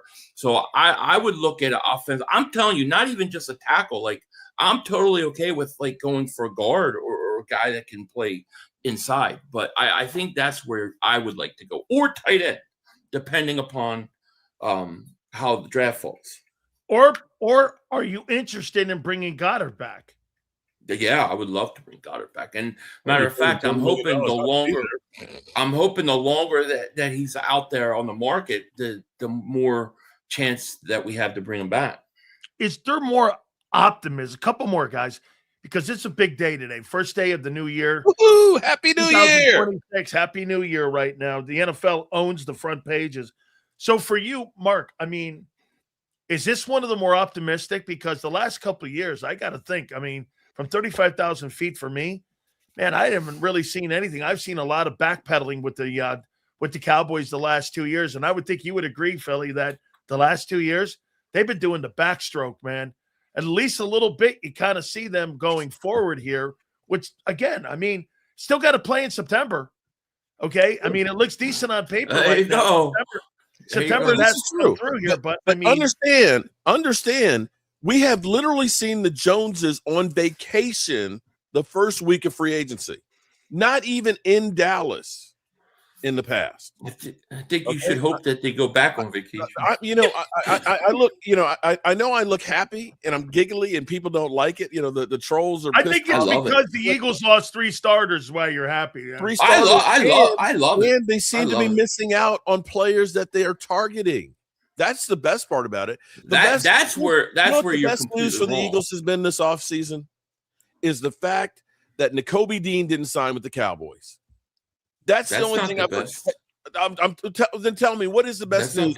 What is the best thing that's happened this offseason to you guys? In my opinion, Jordan Davis getting an extension. I think that's a great, and I also think the cornerback that we just brought in is the perfect fit for the Eagles. And I thought that was a great signing. an underrated signing, and it's going to his pay job dividends. in Seattle. He did, but you know what? Sometimes you need to change. You're still talking about a guy that's 26-year-old, former Pro Bowl, 6'4". He's not going to play nearly as much man, right? He's going to play more I zone. agree. And here's the other thing: Let me he's ask an a question. improvement over Dory. No, Is he not? No, Can I ask a absolutely. question? Yes. Somebody said that he had more penalties as a cornerback than anybody else in the He does. NFL. Mark, I'll tell you what, He though. probably does. Wait, Mark. Here's the Philly side of this. Everything that Philly said, that guy's a $28 to $30 million a year player if that guy is all the things that he said on the resume. Mhm. And quite frankly, get this. You know what says he's not? The 1 year $15 million or the 1 year $12 million deal will potentially be up to 15. So it's a 1 year prove it deal. So the kid's got to come in and play and show what he can be. And I think Clint Hurt would have something to do with that because he was the D coordinator up there when he was playing up there. So again, that makes sense. My takeaway, I do agree with Philly. It's a complete upgrade on Adoree Jackson. But again, the guy had character issues. You get rid of Gardner Johnson and you bring another guy in. I mean, okay. And listen, I'm with him. I think it's a good sign. I'm not shitting on it at all because it is an upgrade. But a grand slam move, I think the only thing that I like about the move, it relies and gives the versatility for Vic to keep Cooper DeJean inside. And you get to keep him inside, Philly, where you don't have to put him out there. You know, now you get to keep the guy in the middle of the football field that I think gives them the opportunity. All right, I'm going to ask you the last one here each question. I'm going to start with Philly. A.J. Brown has now named 4 teams that he wants to go to, according to Albert Breer. And here they are. Here are the teams. Ready? The teams are the Patriots. The teams are the They got fathead. Buffalo Bills, the Kansas City Chiefs, and the Los Angeles Chargers. According to Albert Breer, those are his 4 teams he wants to go to. What do you make of it? I don't care what you want. You're going to stay in Philly. Get ready to go play. That's what I say. I don't. Well, wait, Philly. If he was a problem here before he kind of wanted to stay, what kind of problem is he going to be when he doesn't want to be here? We'll deal with that we'll deal with that when the time comes. I don't think he will be like a T.O. I don't think he'll do that. But I'm not going to just give him away to where he wants to go for nothing. You're going to have to pay. Otherwise, he's going to play, and he's going to have to play out the last year of his contract. And everybody's going to be watching him closely, and then he's going to, he's going to be gone. So he's going to have to be in his best behavior for where he goes in the future. But I'm not just giving him away and letting him go where he wants to go. No, I expect him to be a professional. If we can get the proper compensation, fine. But I prefer to keep him. You're a better team with A.J. Brown, even with all that crap, than you are without him. According to Albert Breer, look at the quarterbacks too, Mark. Herbert, Mahomes, Allen, and May. Those says a lot. Sure does. Can I say something here? Yeah. To the Eagle fans that are there, that are here watching right now, you jackbags, there's 700 of you mother humpers that are in here that are getting the best in the business, and there's only 111 likes. What the hell is wrong with you guys? Hit the damn like button in here, man. Trash ass fans. Hey, 4 homes. Don't be talking about our fans. Right. You got 4 homes. Don't be doing that 4 homes for you guys. The least you can do is hit the damn like button. Toss a damn super chat his way and shit, man. Come on. Hey, I got to tell you, man, Mark Holmes, man, and Philly 500, these guys are legendary. Look at Philly. He's looking at it like March 11th, Sills, relax. Last March 11th, he told me the same thing. What happened? A bunch of Temu signings, and they got worked over. And I probably told you that 2 years ago, too, when they won. No, I'm going to tell you right now. I'm going to tell you bitches right now. You better hope that the Dallas Cowboys aren't good. You better hope, because I'm going to be like the How many times have we heard this, Sills? Blue. How many times have we heard this? You better hope the Cowboys listen, Fort Holmes talks big in March, but he gets quiet in December. Quiet and mute in December. Bro. We'll see. Here's Mark. Here's December. and a lot of whiskey. On here. Hey, Why hey, am I Mark, on here? I'm Why not do I gonna do lie. this? To myself? I One saw a of lot these of times whiskey we're going to bottles. be right. Mark, I saw a lot of whiskey bottles last year, bro. I mean, I won't lie. Why do I do this to You're myself? good. Why do I do this to myself? Yeah, I'm getting man. tortured. Get the hell out. Oh, Dallas boy. stinks. And they're going to continue to Mark, stink. I love that's you, man. Thank you so much, man. Spanky Oh, Prescott boy. banging out This has to be the best prostitutes half at truck hour in stops. Come entertainment on. right here. What Tell a your friends. scumbag. Tell your enemies. Oh It's my God. Cowboys Scumbag. pounding down on Philly Scumbag. 500. That guy who's should in never denial. that guy can't even keep a wedding ring. You think he's gonna get a Super Bowl ring? It ain't gonna happen. Can't even Tell get him a. Fart Home sent you. Wait a second, Mark. He said he couldn't even win a Super Bowl ring, let alone a wedding ring. Keep a wedding ring. Go That ahead. guy's banging out prostitutes at truck stops. Come on. Was he Tiger? Ah, man. Oh, what a Let scumbag. me go. You guys are awesome. I appreciate All you. right, we so out of much. here. Thank you Bye, guys, Four man. Homes. You See got you, it, man. I'll See you, son. guys, Love man. you. Thank Bye. guys. Love you guys, man. Thank you Bye. guys so much. Make sure you check their great workout, man. Holy cow. That was awesome. See Mark Holmes, though, man, he's all happy and shit. This guy got like he went to a proctologist or something, and he's all like feeling all better about, hey, what's going on? Philly's talking shit. They lost 3 starters. They've lost 8 in the last 2 years. Holy cow, man. I do think the Cowboys got better, though, man. I will not lie there. I will not. All right. Hit the like button, and I got to go over this here. Albert Breer talking about A.J. Brown, and he's got 4 teams. Let me see. Yeah, he got 4 teams that he wants to go to. 4 teams that he wants to go to. Let's see the quarterbacks here. He wants Drake May. Drake May. By the way, I got to get to these supers too here. Let me go back here. Drake May. Josh Allen. Oh, man. Josh Allen. Who else? Patrick Mahomes. He wants to go to Kansas City. So let's see here. Let's go. Let's go back here now. All right. Hold on. Wasn't Mozzie supposed to be better? He was. Hey, they had to go and get Quinnen Williams, man. Mozzie Smith turned out to be a turd, as we said on draft day, if you guys remember. I said, that guy's a 3rd-round pick at best. I'll take that guy. That guy was a stiff at Michigan. We said it on draft night. Last time the Cowboys were relevant, Tupac, Eazy-E, and Selena were all alive. Very true. So, A.J. Brown, the Golden Goose. Oh, boy. So, according to Albert Breer, these are the 4 teams that he... By the way, you knew Hey, do you know... I'll say this to you. You realize that with all this noise going on with free agency, AJ can't take it. Okay? He can't take it. Because now the focus isn't on him. He's got to put the focus back on him. See, I know this. By the way, here's a little bit insight.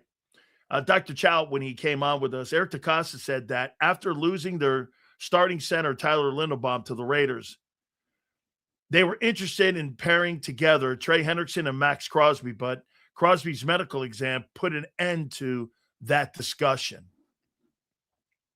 So the Ravens really had an issue with it, okay? Sills. A.J. Brown would have to go to these elite quarterbacks. Keep in mind, A.J. isn't elite anymore. That's bullshit. Why? Dude, don't do that. If he's not elite, then trade him. Wait a second here. Okay? We're sending A.J. to the New Jersey swamp. Hey, if he's not elite, then trade him. Who the fuck is Albert Breer? He's no Shefty. He does a podcast with AJ's agent, douchebag. Yo, Sills, every receiver in the league will want to play with those quarterbacks. Correct. AJ is still elite. Hurts is ass. I had to put that little emphasis on it there. Did you see that Trey Hendrickson was in the building with Max Crosby? Dry signed his contract with Max in the building. So, dude, it was totally effed up. They brought Max in for the physical so they could fail him. Okay? If AJ stays put, put him in the slot. College evaluation says he can't. Challenge him. He wants more targets. Make him earn his $32 million. Hurts will get him the ball. Hurts doesn't throw across the middle of the field. He can't. The dude couldn't catch shit against the 49ers. Then trade him. Sean, if you think he's less, you're not going to get more next year. Then trade his ass.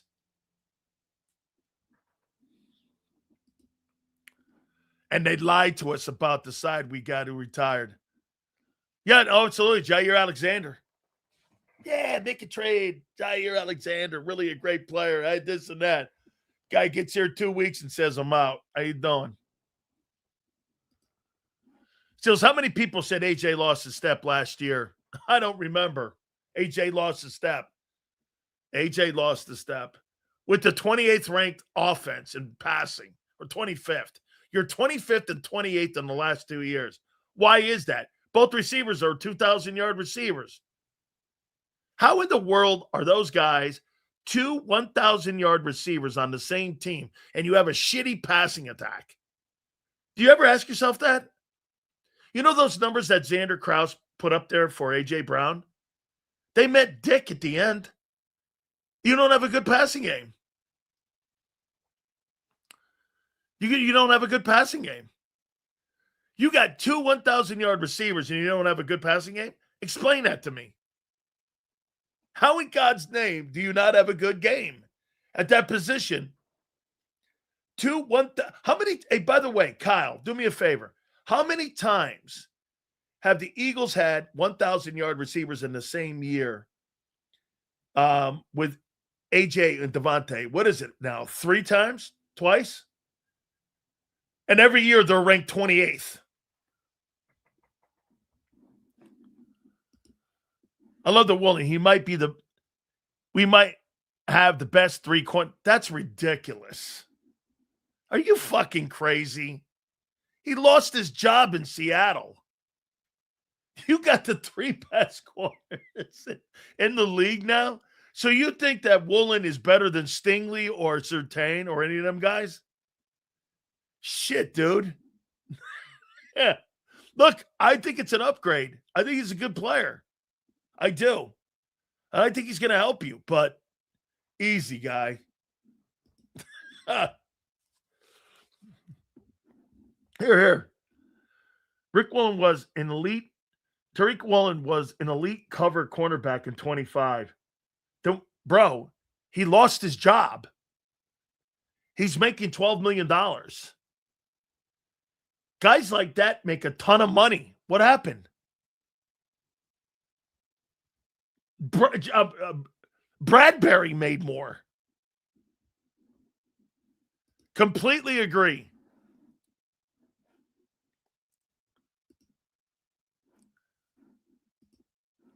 So what's it, the offensive scheme? I don't know. I guess so. You fired every offensive coach except the head coach. Okay. Why did he lose his job? Chris? Bro, are you really going there? That you think you have the best corners? Dude, that guy got beat regularly. He got benched twice. Look, I'm not going to shit on the deal here, but don't go overboard. Good grief. He was suspended twice for character issues with Carroll and a new coach. What the hell are you talking about? And I'm assuming the new coach didn't either because he lost his job and benched him too. Okay, Chris, you win. That's why he was let go from the Super Bowl champions, and he's making $12 million. You're right, because he's great. Let me know when AJ actually says something. I'm supposed to believe some Temu reporter. Sally told me you didn't pick up your dog shit sales. Must be true. Albert Breer is a very, very plugged-in guy. Albert Breer is a plugged-in guy. I trust Albert Breer. I think it was Nick having his hands too much in the offense all those years. Hurts isn't bad or average. He's shown more in big moments than a lot of proclaimed elite quarterbacks. Hey, by the way, I will ask you guys. I saw Lamar Jackson get a new extension, and they reworked the deal, and they gave him a bag of money. They did it to Josh Allen, too. They gave him some more money, and they restructured his nearly $400 million deal. How come they haven't touched Hurts' deal? You could free up money, a ton of it. How come they haven't redone his deal? You maybe keep some of these guys. Maybe you could have went higher and got Jalen Phillips. How come you don't rework Hurts' contract yet? You could free up money with Jalen Hurts' contract. How come you haven't? How come you haven't done that?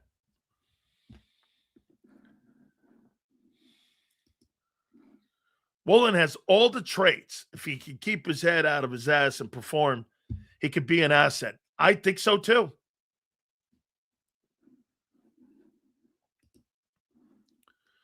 Ravens actually went big hunting. Actually, it's $28 million a year.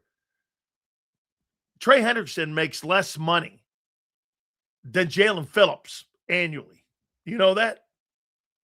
Jalen Phillips got a bigger annual deal than what Trey Hendrickson got. You understand that, right? Carolina Panthers are paying Jalen Phillips $30 per. Hendrickson comes in at 28.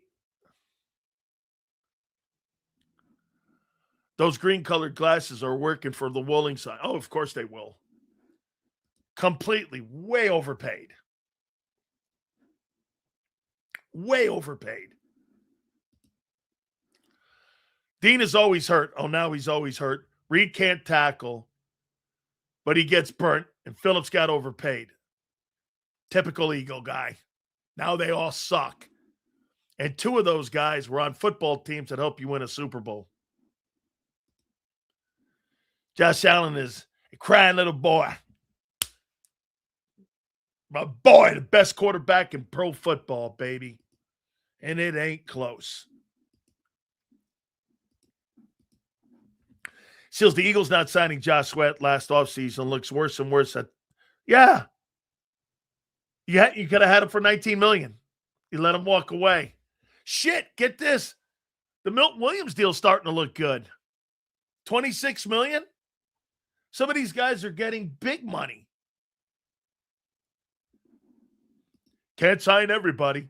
Well, shit, you ain't signing anybody. Wait, look at this. You lose 8 guys and sign 2. Bond and Davis. And you lost 8 guys. Okay? Some of the math don't work. In the last 2 years, you signed 2 defensive players, Zach Bond and Jordan Davis. And you've let 8 starters go. That's not good math, even for me.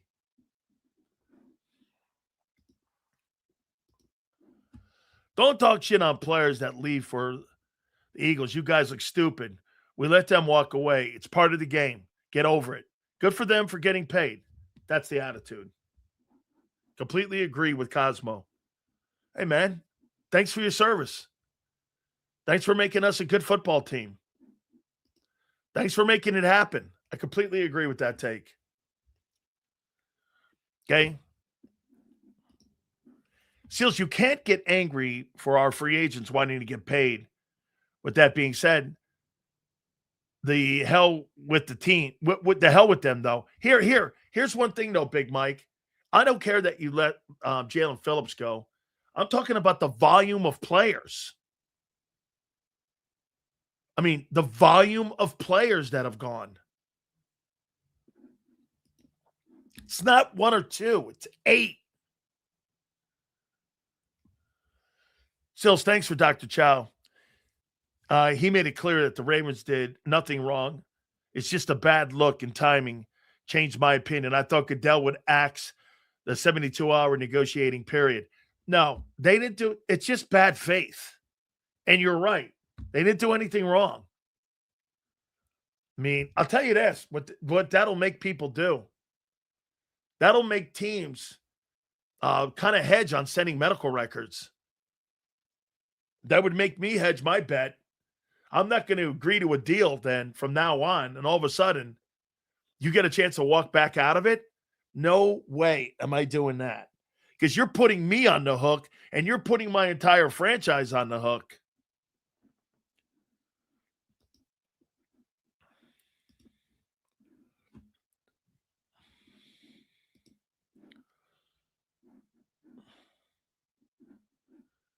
I'll admit Woolen would probably be the best corner in Dallas. Yeah, I bet.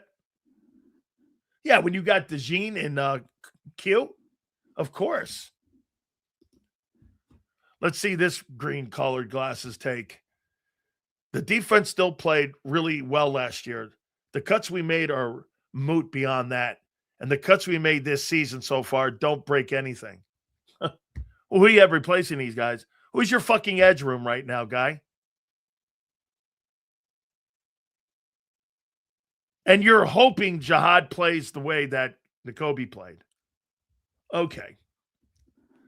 Dude, you got a stiff room at edge right now. You got stiffs at edge. And you know it.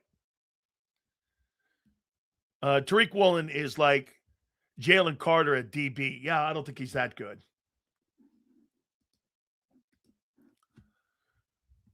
We have a rounded edge room. Right? To think how we won't address, he didn't address it last year until he got into the season. He didn't address it last offseason. He thought he did. Says, you think now Chubb is off the list that the Eagles make a strong push for Max? Or the dude in Minnesota?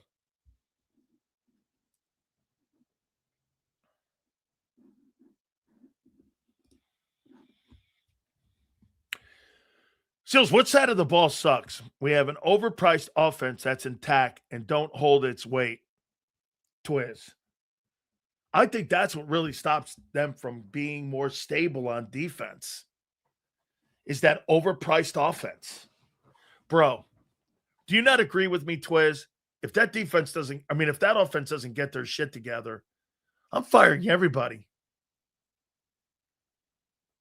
I'm firing everybody. Get the fuck out. Here, let me think. I'm going to be double short. What is that? 25, 32. That's 57 for the wideouts. And I'm going to add the tight end still. That's 12. That's 69. The 2 tackles are 30 apiece. That's 60. It's 9. The guard's 20. That's 149. The center's 20. That's 269. That's 169. The quarterback's 50. That's 211. That's 219. And the running back's 20. That's $239 million. That's $239 million you had a year ago. 239. And you were 25th in passing and 23rd in total offense. And I'm sure M. Reyes thinks it overachieved.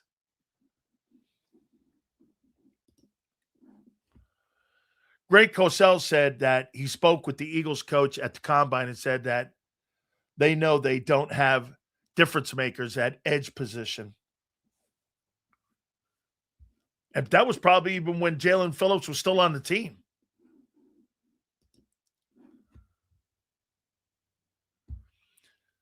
Can we move Carter to no?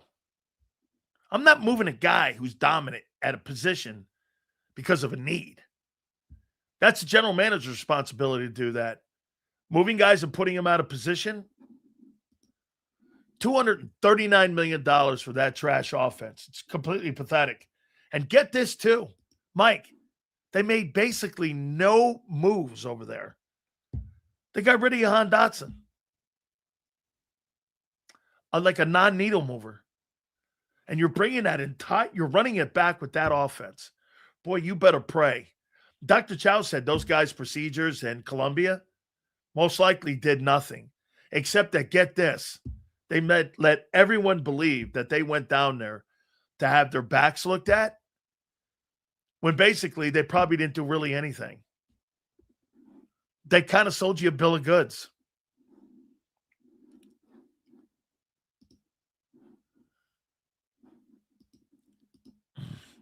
Seals, I love Grenard at a cheaper trading price. Well, you're going to have – we don't have to give up a first. I don't think you're going to have to give up a first for Max Crosby. Who? So my question wasn't based on an individual cornerback. It's trio.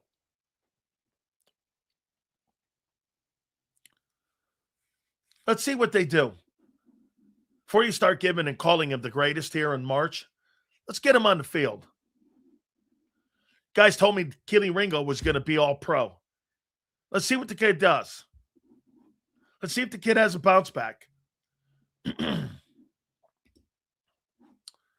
At 23 overall, Philly will likely end up with Cassius Howe or the Auburn kid, Falk.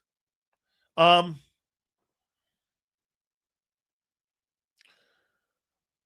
not a fan of Cassius Howe. I'm not. The kid at A&M on the other side is better. Okay? Okay, right? So wait a minute here. You guys got me distracted. I see your game here. A.J. Brown. Let's see. Patriots.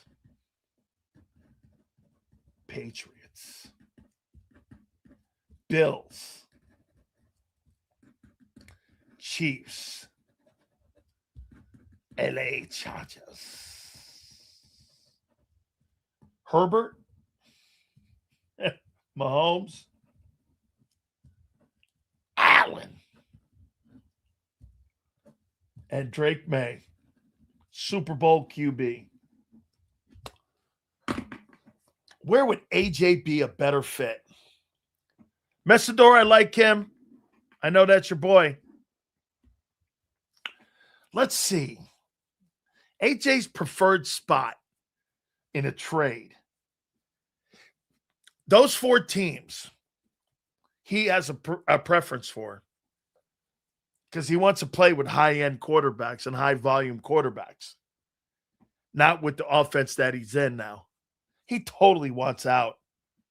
Now, okay, now it's getting really real.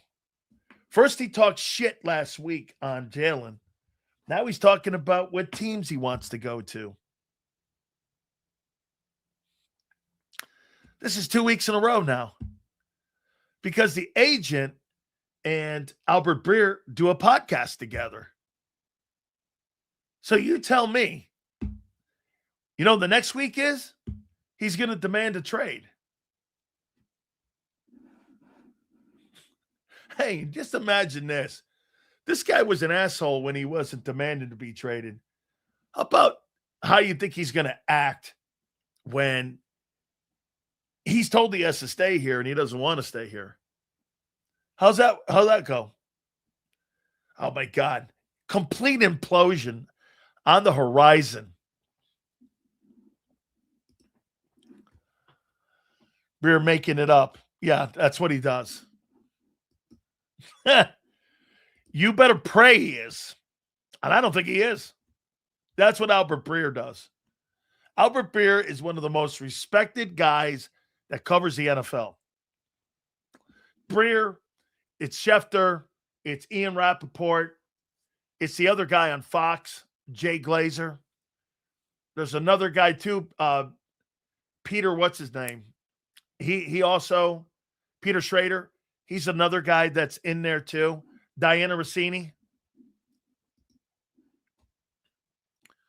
Seals keyword, AJ wants numbers, not Super Bowls. Correct. He has won a Super Bowl and said it wasn't satisfying because he didn't have crazy numbers. Correct.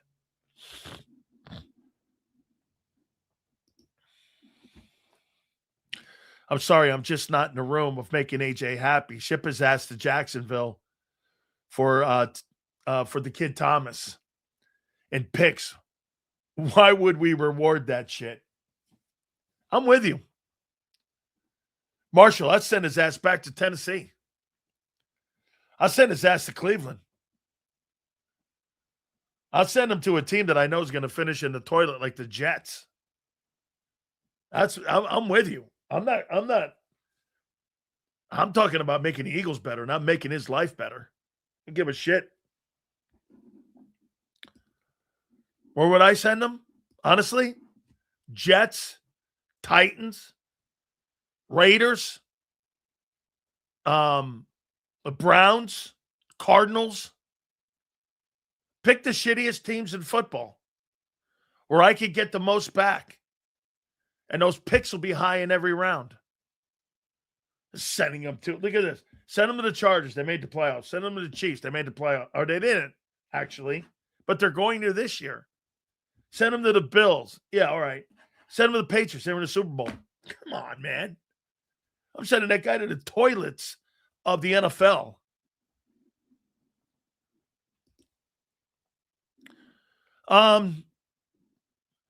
I think I may have had Albert Breer on at the very beginning of the program. As a matter of fact, I'll ask him. If AJ really has a list to do anything to send him somewhere with a bad quarterback that will lose the most, he goes to hell and we get higher picks. Right. I'm sending his ass to shitty teams, real. Traded to Browns with the 23rd pick and the 21st pick for Garrett. Bro, that's not going to get it done. Myles Garrett is going to command a Michael Parsons deal. He's better than Parsons.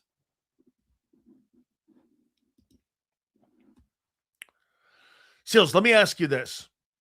When reports come out, don't allow the ambulance chasers report it. Not a peep from Jay or Shefty. Well, that doesn't mean anything. Some agents talk to certain people more. I know Drew Rosenhaus.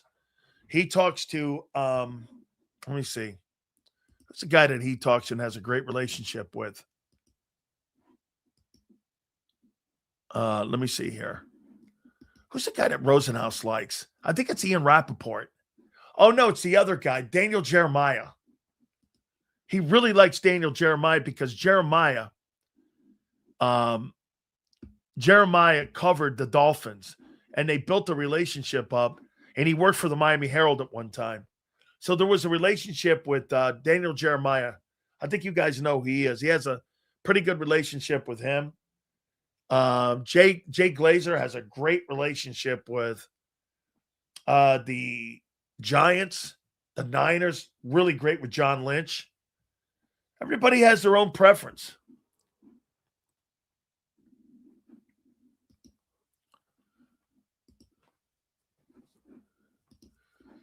You notice how AJ picked teams that are run-heavy offenses? He doesn't want to go to any offense that has Derrick Henry type running backs. Yeah, he didn't pick any of the teams. Not one of those teams is run-heavy. The Patriots a little bit are run-heavy, David. Hey, by the way, David, I think the Bills led the NFL in rushing. And a lot to do with the running back and the quarterback. I think that, hey, Kyle, am I right? I think the Bills were number 1 in rushing. I think they had the best rushing attack. He picked New England because New England wants him. I told you guys, 2 and a 3, A.J. Brown, and maybe they panic and go 1 and 3. I'm still going to stay on it. The New England Patriots, April 2nd, A.J. Brown to the Patriots. Bills 1, Bears 2. Yeah, the Bills had the number 1 running attack in football. AJ will go probably not this window, correct? You will need a samurai sword to cut all the tension in the front office. His actions may open up a Pandora's box for other players when he gets his way. Sills, New England is going to panic on draft day. That could be.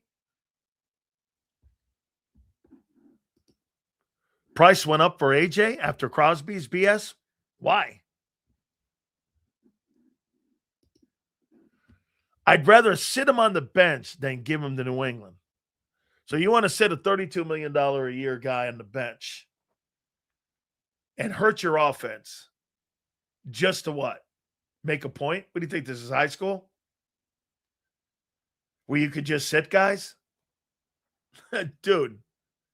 You think that, hey, we're going to do what's in the best interest of the team.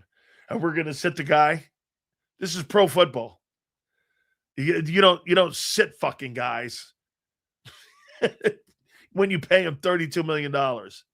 Can you think of a wide receiver that was sat for behavior issues? Let me think. I get suspending him. Hey, by the way, he's talking through other people now because he doesn't want to get in trouble. So when the owner asks him, how come you're posting shit or how come you're saying shit? AJ can go like this. The TO got suspended for conduct detrimental. They didn't sit his ass.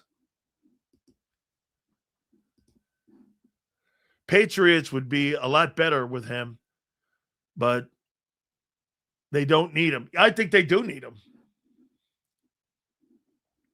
I do. AJ is just a pretty woman. That's okay. You got to coach those guys.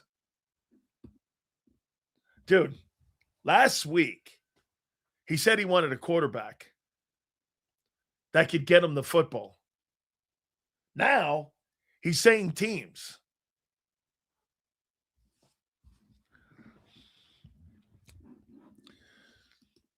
Now he's barking teams on what teams he wants to go and play for.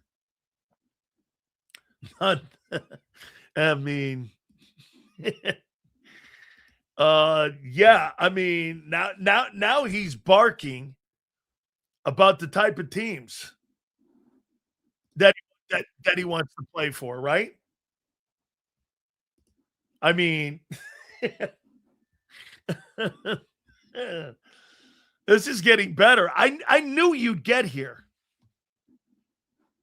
I did. I knew you'd get here. And it's going to continue to get there. It totally is. Z just got that Dr. Chow thing up. That was great that we were able to get him on. We're really glad that we did. Is this hurting what the Eagles can get out of him and the team won't have a choice? That's what he's trying to do. He's trying to force their hand now.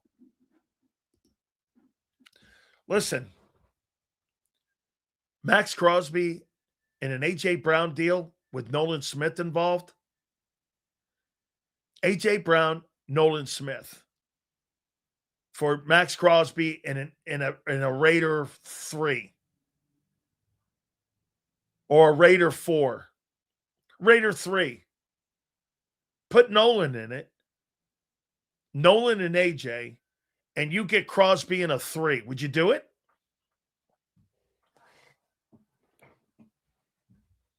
AJ for Crosby. AJ and Nolan in a package deal. You send them to the Raiders, and you get a 2 or 3. And Crosby.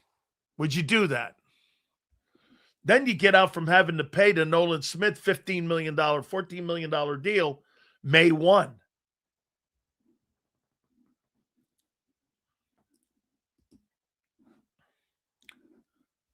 Seals, that AJ and Smith for Crosby in a 3. I'm doing that deal all day. That's a perfect trade, Sills. Can we get the second instead? Maybe ask for it. Maybe, hey, how about this? If Nolan Smith goes to the Raiders and Nolan Smith puts up 9 sacks, that thing turns into a 2. Put those contingencies on it. Get a conditional 3. You could make that a 2. So you would send Nolan Smith and AJ for Crosby and a conditional Raider 3 that could turn into a 2 for you. And you go into the 2027 NFL season or the off season with another 2 that you could parlay up into a situation where you're praying the Raiders suck again. That thing could be the 33rd pick. You understand that? Like, that could be the 33rd pick in the draft. Because if the Raiders blow again and they're sitting down there at 33, that's a big pick. You almost got a first rounder. You can actually trade into the first round down there. That's kind of what I would do. Well, not the Judy part of it, but I would trade him to Cleveland. And the Raiders are playing bottom-tier teams also. Yeah, well, we'll see what they do. Trading AJ for Crosby results in having to pay $74 million. It's a goofy idea. Of course it is. Dickhead, that bad number can always be redone. Contracts are like hearts, douchebag. Made to be broken.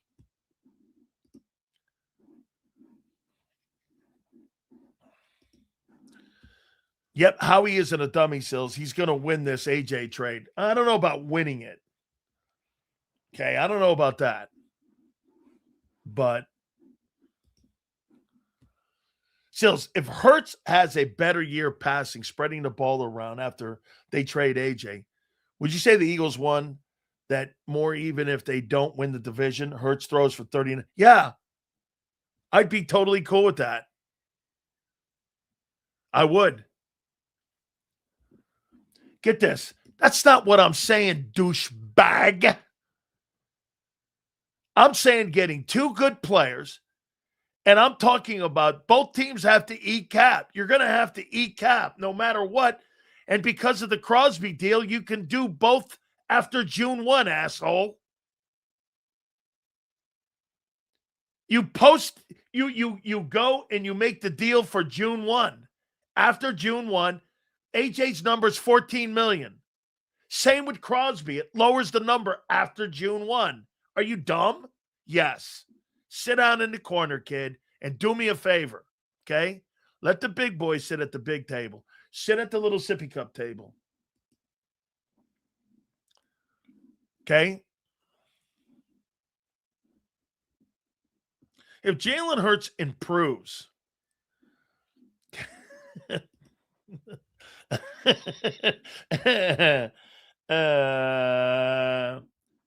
here. Okay. Oh my God. There's so many imbeciles in here.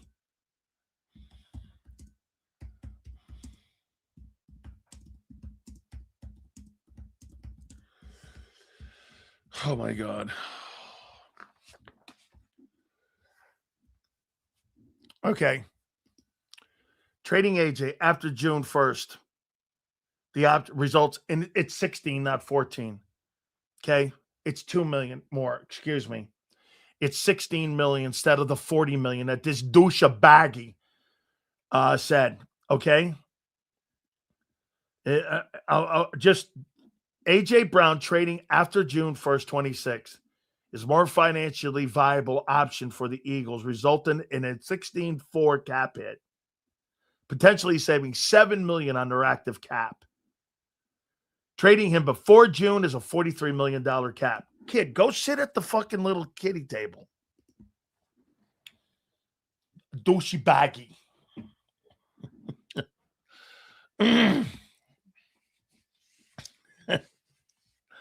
Oh, boy. Hurts has spread the ball in certain games. Yeah, but he's not consistent at it. Okay? But if Max Crosby has the knees of Crosby, steals Nash and Young? Hey, I don't know, man. Dr. Chow made me think a little bit. Given a one-up?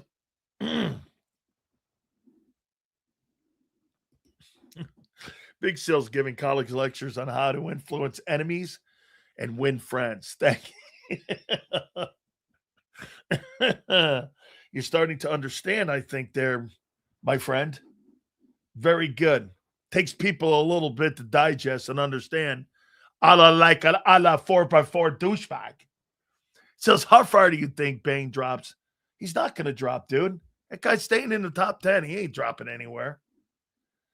That guy's one of the elite rushers, man.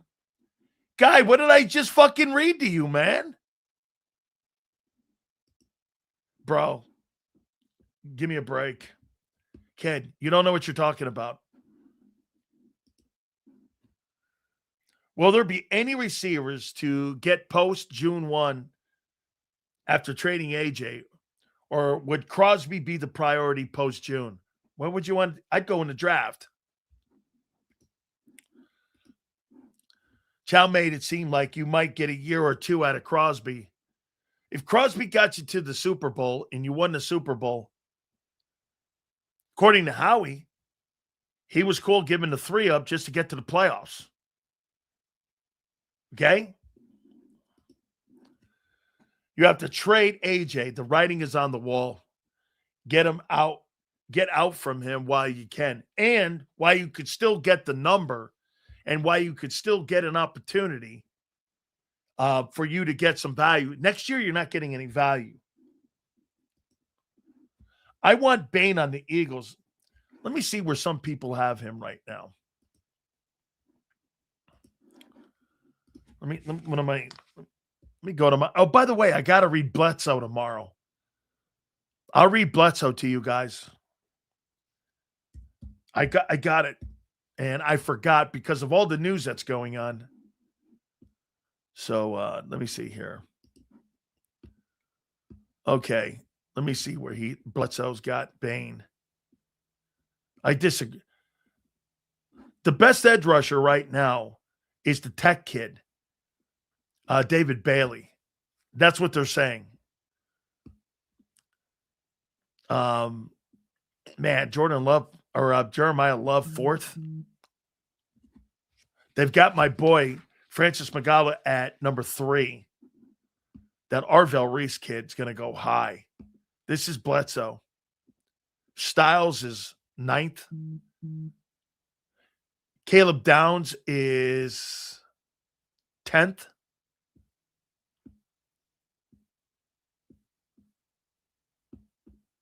Let's see where we got Bane.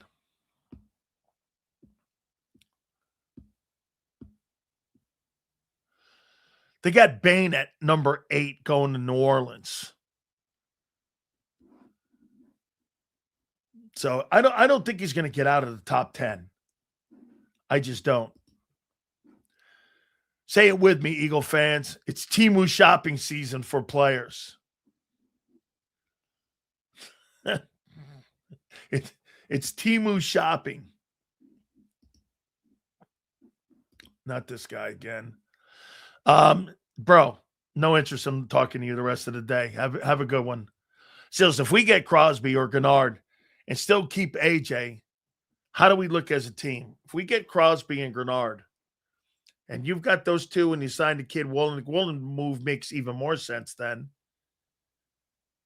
Yeah, then it would just be depth, more depth in the tackle position, that means you're going to keep Nolan Smith and use him as a swing.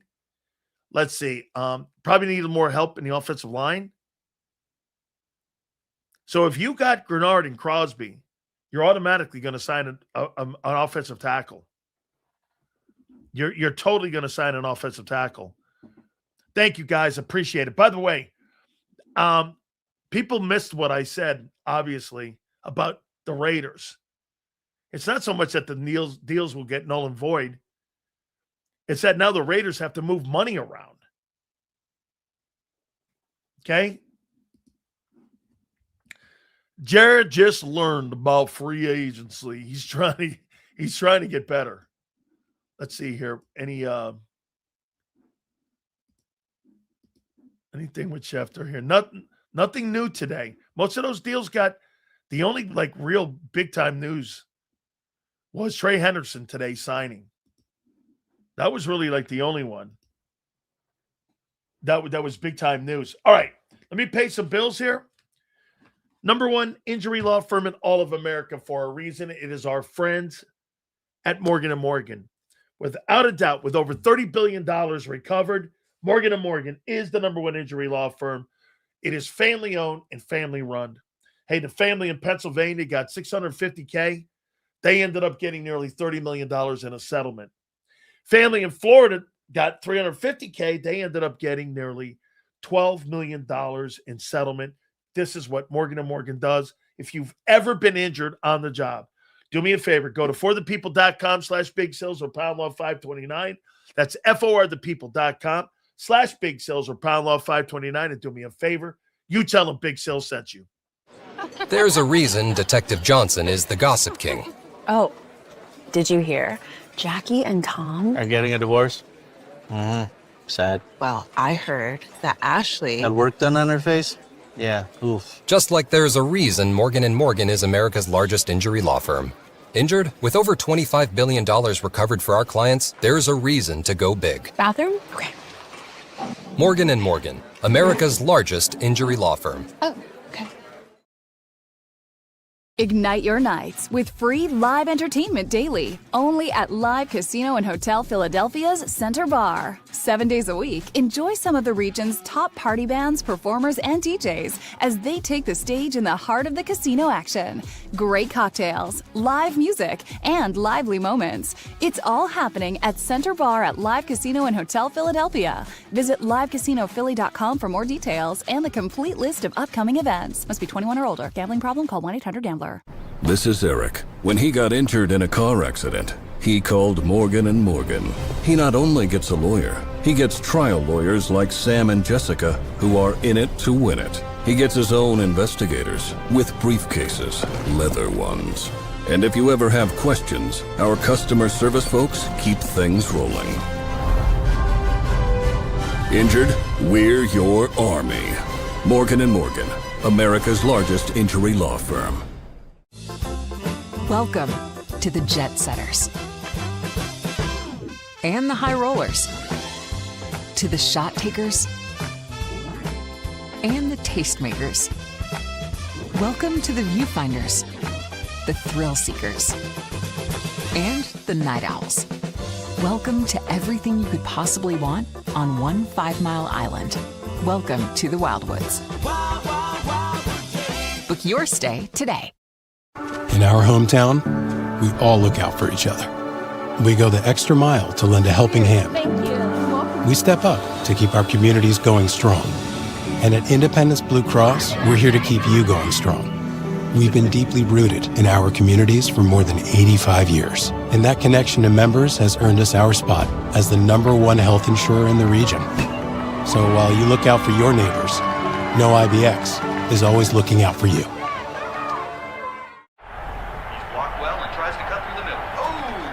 Your gut says Miami is going to win, and you should take the over. Your gut also said your NFT selfies would only go up in value. They didn't. But your head is on Sports Grid and knows the QB is in concussion protocol. The backup has a 45 QBR against the zone coverage. The New York D has the most sacks in the league.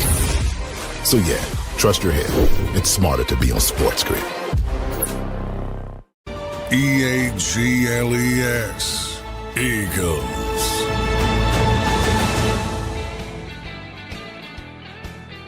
Daniel Jones just got $44 million a year over the next 2 years. And people just took a shit on that. I mean, whoa, $44 million. I mean, $44 million for a guy who was on a practice squad last year is incredible.